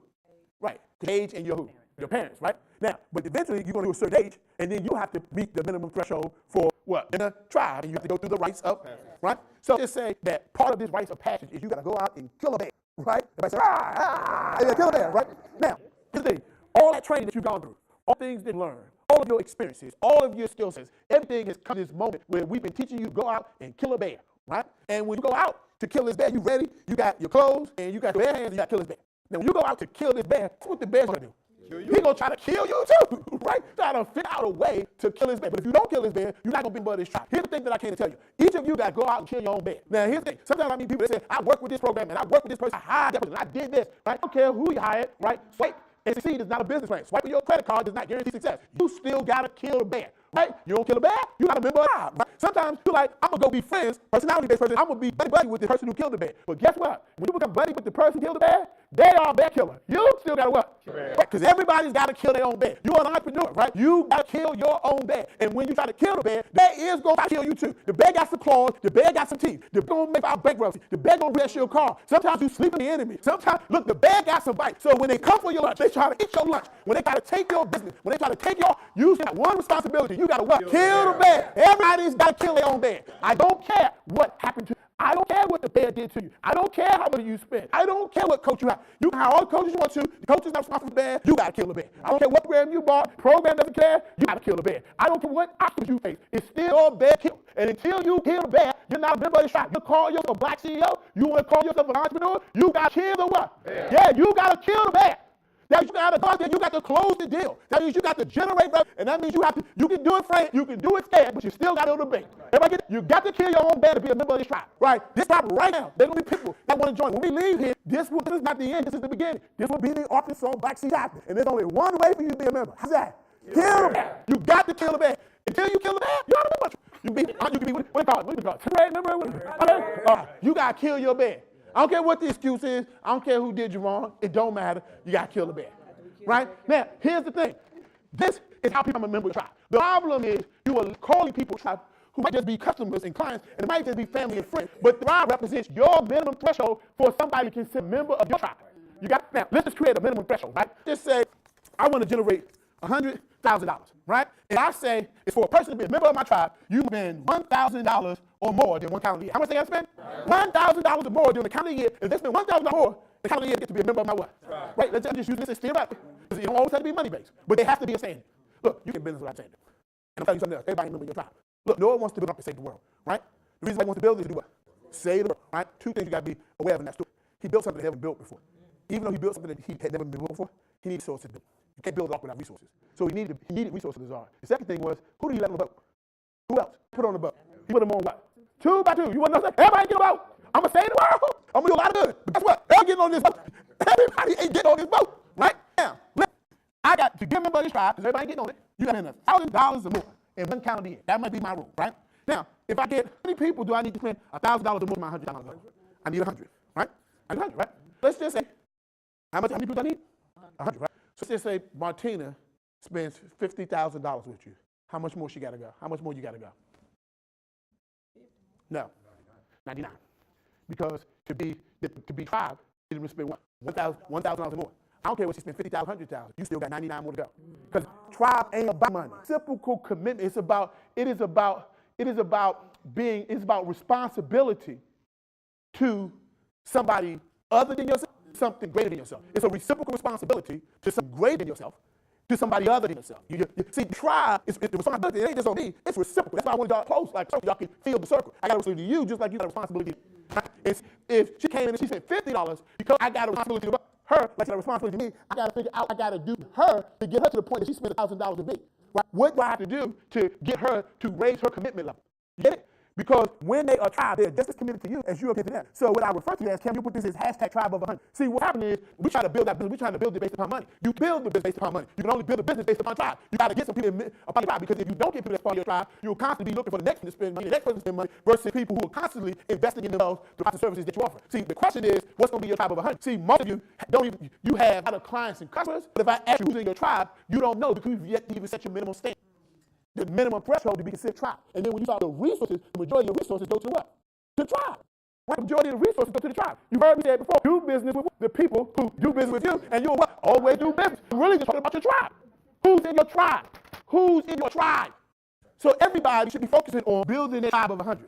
And basically work about who's in my tribe, who's in your travel club tribe, who's in the ID Life tribe, who's in your tribe. Because to be a member of this tribe, everybody got to what? Kill bear. Everybody's got to kill their own bear. Nobody gets a chance to be a member of your tribe without killing their bear. They can be a client, they can be a customer, they can be friends, they can be family, but they can't be tribe unless they do what? Kill the bear. What you have to do is figure out what is going to be the minimum standard, what is going to be the rites of passage somebody to be a member of your tribe. Guarantee you, you go to your tribe. I don't care if you say, listen, my goal is 100,000. Now, everybody's a member of my tribe, I need to spend 3,000 or more. You might say, I need them to attend, like to be a member of my tribe, you have to attend a minimum of three personal and professional development conferences a year. You have to read a minimum of 2 business-based books a year, along with what the minimum investment in yourself must be. I have a threshold, a minimum threshold of excellence. Everybody get it? So the one thing I want you to do is once you start communicating, like, everybody on this boat, this ark is trying to save the world. It ain't got room for everybody else. It just doesn't have a load on 2 by 2. You get it? Ain't gonna be 3 sheep, be 2. You get it? Ain't gonna be 4 giraffes, it's gonna be 2. Right? So I'm gonna teach y'all something. I'm gonna introduce you one final concept, and it's just for you guys that are here today. So based on that same concept of tribe, we built something called BlackCEO Coaches Network and Broadcast Collective. In it, let's just say this person is Kevin. Kevin normally right now he's broadcasting to. This is Kevin. He's broadcasting the information about his products, about his services, about his purpose. He's broadcasting to the group, right? And he only has as much access to the people he knows. But he started to add members to the tribe. Now he adds on 30 different people to the tribe, right? And all of these people that become a member of the tribe, when Kevin does a pass, when he does a Facebook Live, he's no longer just broadcasting to the group. He's broadcasting to all 30 people at the same time, right? And let's just say Kevin has day 1, right? And then let's just say Lawrence has day 2. And let's just say Wendy has 3, right? So on July 1st, Kevin broadcasts. July 2nd, Lawrence broadcasts. July 3rd, Wendy broadcasts. August the 1st, Kevin. August the 2nd, who? Lawrence. August 3rd. So everybody is talking to what? Everybody, right? I told you, try about commit to something in yourself to somebody other than yourself, right? We call this the BlackCEO Broadcast Collective. Now, typically the mistake that has been made, right? Let me tell you something. We have we do not claim external forces as the reason for our failure anymore as blacks or African Americans in this country. Those days are over, right? Any challenges that we face now, it's an internal construct of what's going with us. Right? Those days are over, right? It is internal. Okay? Because we have all the technology, all the tools, and everything we need to be successful. And the one thing that we held out on for, there's no black man in president, there's black man, that is the height of it. It's over. No external obstacles. Now, our ability to get ahead is based upon what we do internally. BlackCEO is about creating a collective environment within our community designed to create business-based wealth. That is the part of the battle that's due us. That part of the battle we take on. That's why we create these collaborative environments, right? So this is a type of collaborative environment. Everybody get that? Now, here's what happens. We stop letting people like Kevin broadcast to their personal page. Because if you've been on Facebook, what's the maximum friends you have? Does anybody know? 5,000, right? Well, here's the thing. I had a fan page. I created a Facebook fan page, and it's for people who be famous. Well, when I created my fan page, you want to know what happened? I basically, in like 7 years, ended up with about 5,700 people. I created BlackCEO, and in 90 days, ended up with 57,000 people. You want to know why? One was about me. The other was about them. So all y'all who have fan pages based upon your name, get rid of it. So the only groups that can be a part of it are people who created fan pages. Don't create pages based on Earth. Right? Don't create pages based upon you. Create pages. See, there's a fan page and a business page. You have a fan page, it's about you. You have a business page, it's about them. Remember about who? You. Business is about who? Them. Right? So you got to create a business page based upon the difference you want to make in the lives of the people that you call to serve. So some of you, to be a part of this, you have to create a new business page. Because your fan page, your page, you're going to get it, your fan page, you're going to get it. Because the only people that's going to go looking for you are the people who already know you. Business is about the people who don't know you, who you're going to serve. Most of the people that you're going to serve, you probably don't know. And they probably don't know you, but they know they need help. And they don't have to you to know they need help. They just need to know that your organization, your brand, your product, your service is created to help them. You get it? It ain't about you. It's about them. You get it? So now you create these fan pages. So let's say you got 30 fan pages, right? And this has been a show. For anybody to be a part of this, what happens is now you just created a business page. You're like, man, I just created this business page, and I ain't got no people, no followers. So the first thing we did was do, over a 30-day period, we spent $10 a day on Kevin's page for 30 days. How much is that? $300. Then we put $300 towards Law's page and $300 towards Wendy's page. And for 30 days, we spent 30 days putting $300 worth of promotion, Facebook promotion, for every page. Get that? To everybody's page. So if we were to start today, today was June 1st, right? The first broadcast would happen in July 1st. Why? Because we waiting 30 days for everybody's stuff to go up. Everybody get that? Now, Kevin got 5,000 followers. Lawrence got 5,000 followers. We got 5,000. Let's just say everybody got 5,000 followers. So now, if I go 30 times, let's just say 5,000, right? That's going to give me, what, 15? So now, when I broadcast, my potential reach is 150,000. Now, Kevin, his message about the thing he want to do for people is now broadcast to a potential of what, 150,000, right? Right? So when we cooperate, 1 + 1 = 2. But when we collaborate, 1 + 1 = what? It's 11. This is about 11. Hashtag 11, right? This is about collaboration. See, listen, collaboration is, let's work together is very different than let's work on something that benefits me, right? See, to work together is some effort. You know what I mean? You got to put your ego down. You can find something, right? It's about working on something that you might not even see the benefit of, right? Now, that's just those people. But what if I told you that now there were other organizations like BlackCEO that said, hey, look, y'all can broadcast, but I paid you. We got 57,000 followers. Like Little Rock Black-owned business. But they say they got, what, 1,000, right? And that's y'all own group right here, right? I think is a lady here? She said she's coming, right? And then you got people like Power CEO, George Frank, and people like Clark Garrison and Survival Radio Network. And you got people like Glenn Garn, Village Connected TV. And these are people who just added their shit, added the part they want to bring to the network. And now this group itself probably represents another 500,000 people, right? Just to go on the 150,000, now we're at 650,000 people. And you want to know what's funny is that this is just the first month. But keep in mind that everybody's still growing. So I didn't do this to get in front of 500 people. Project 100 million. And it's not predicated on basically marketing gimmicks. It's successful, it's predicated on our ability to collaborate. Everybody get that? It's predicated on our ability to collaborate. Now, 100 million followers or 100 million people in your audience is still only part of the argument. Because now we all benefit from this, right? One of the benefits is first put $300 behind everybody's page. Everybody get that? That's to promote your page. But Kevin, let's just suppose that when your video plays, it plays, and that's it, right? But instead of just promoting your page, everybody's video, once their video finishes playing, that's what we do with the video. Promote the video.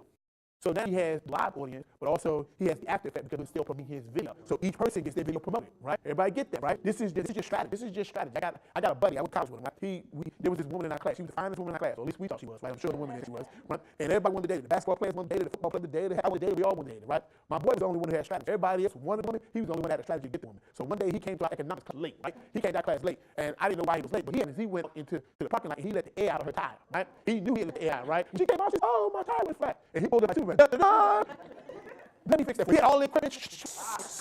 Quick, show her. He's about to get shirt off and everything, right? You know what I mean? I'm just glad to sit in the car. I got this. Hey, oh, thank you so much. And then he thought, he married everybody, right? Here's the difference. Everybody wanted the woman. He's the only one that had a strategy to get the woman. Now, I said, y'all go out there and write some car.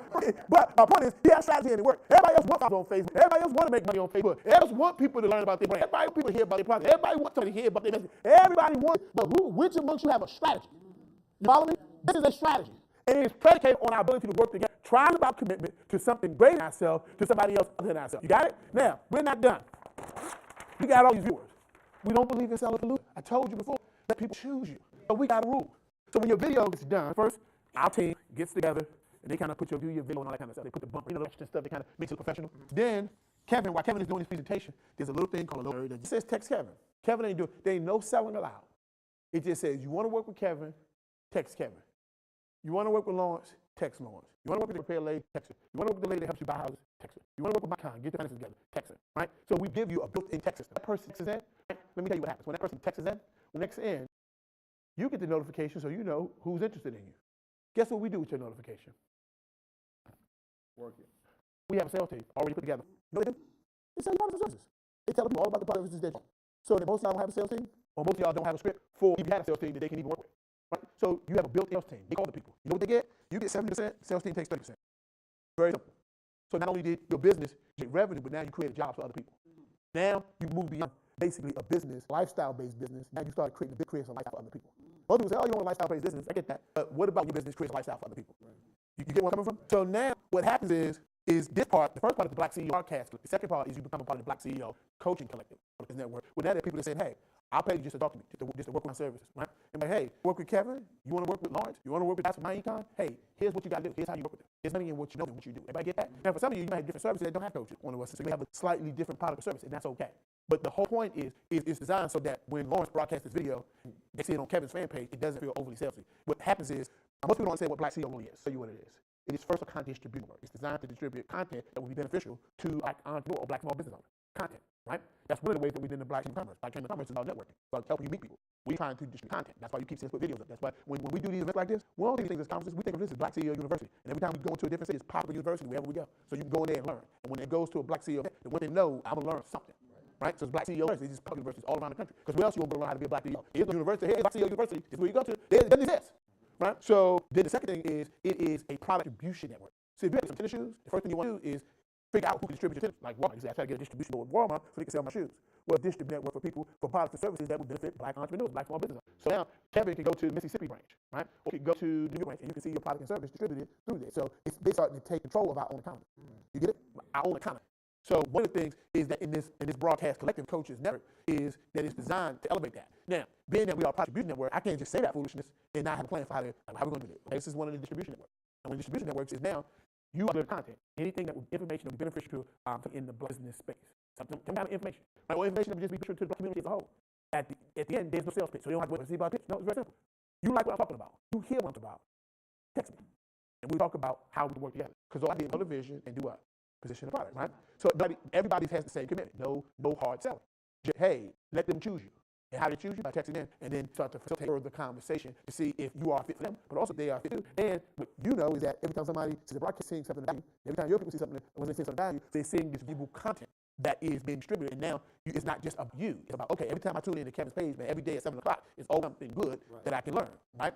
And so every day it's going to be some ads, right? Now, the first broadcast collective only takes 10 people. But we had to do the first test group before we started creating the other collective. Make sense?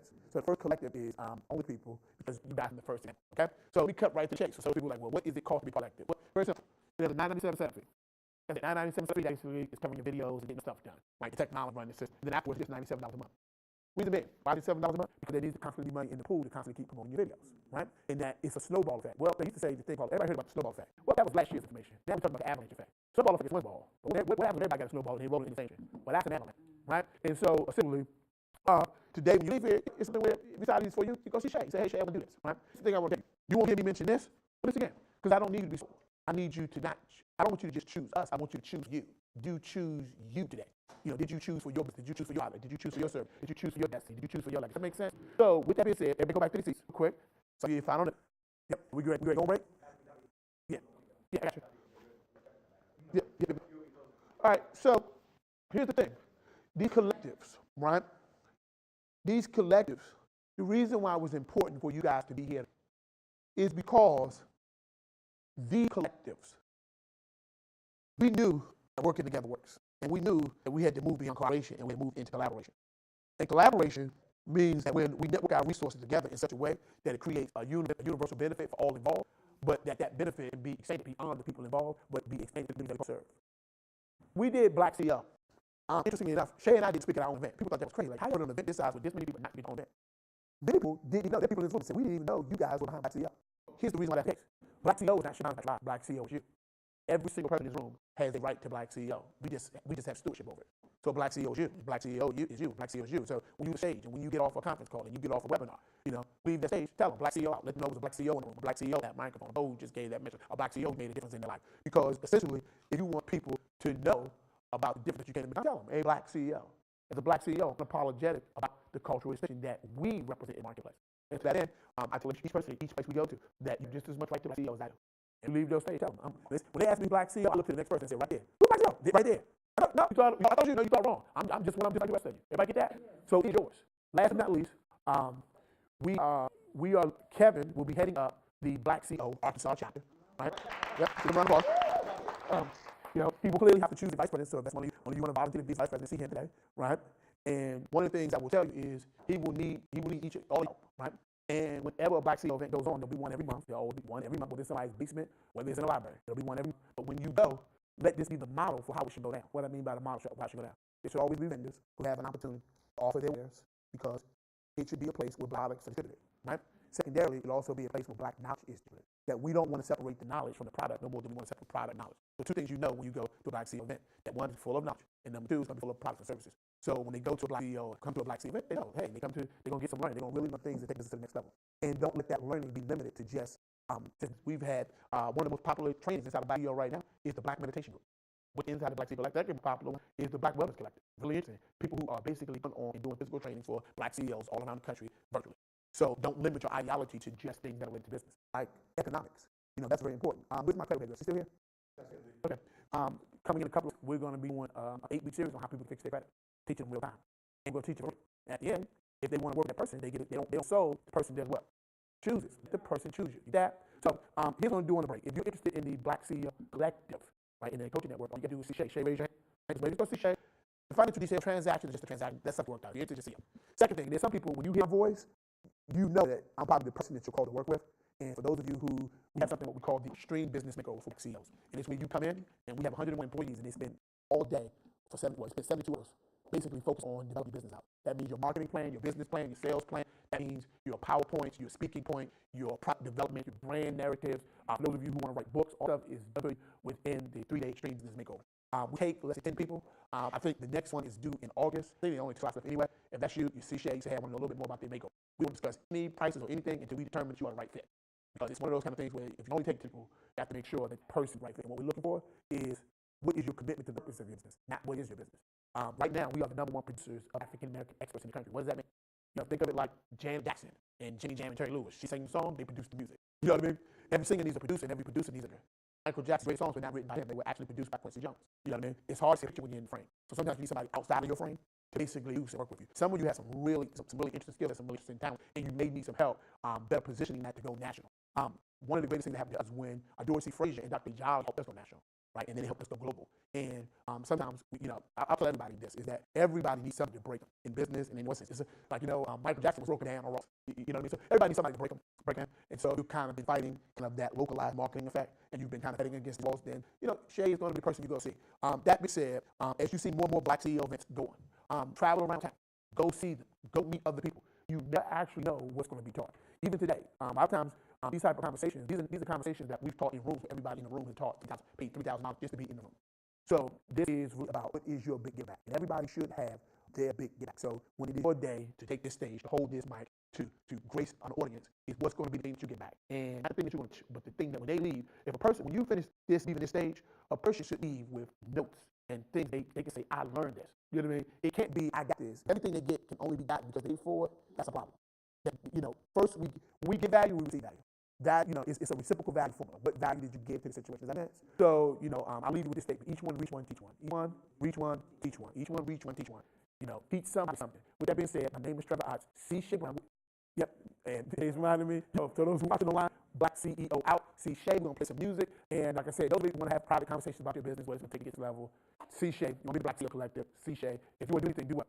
See Shay. Look, thank y'all for your time. Don't take business so seriously. Y'all got everything I need to win. Some of y'all got some interesting business that I was like, that is really good. And I know Ivy, right?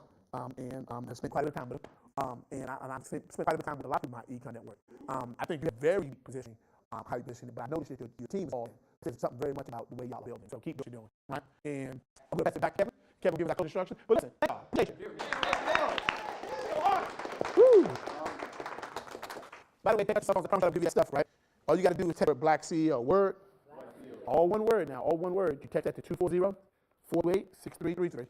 240-428-6333. 240-428-6333. 240-428-6333. What happens? I'll send you the 6-minute business plan, okay? 428-6333.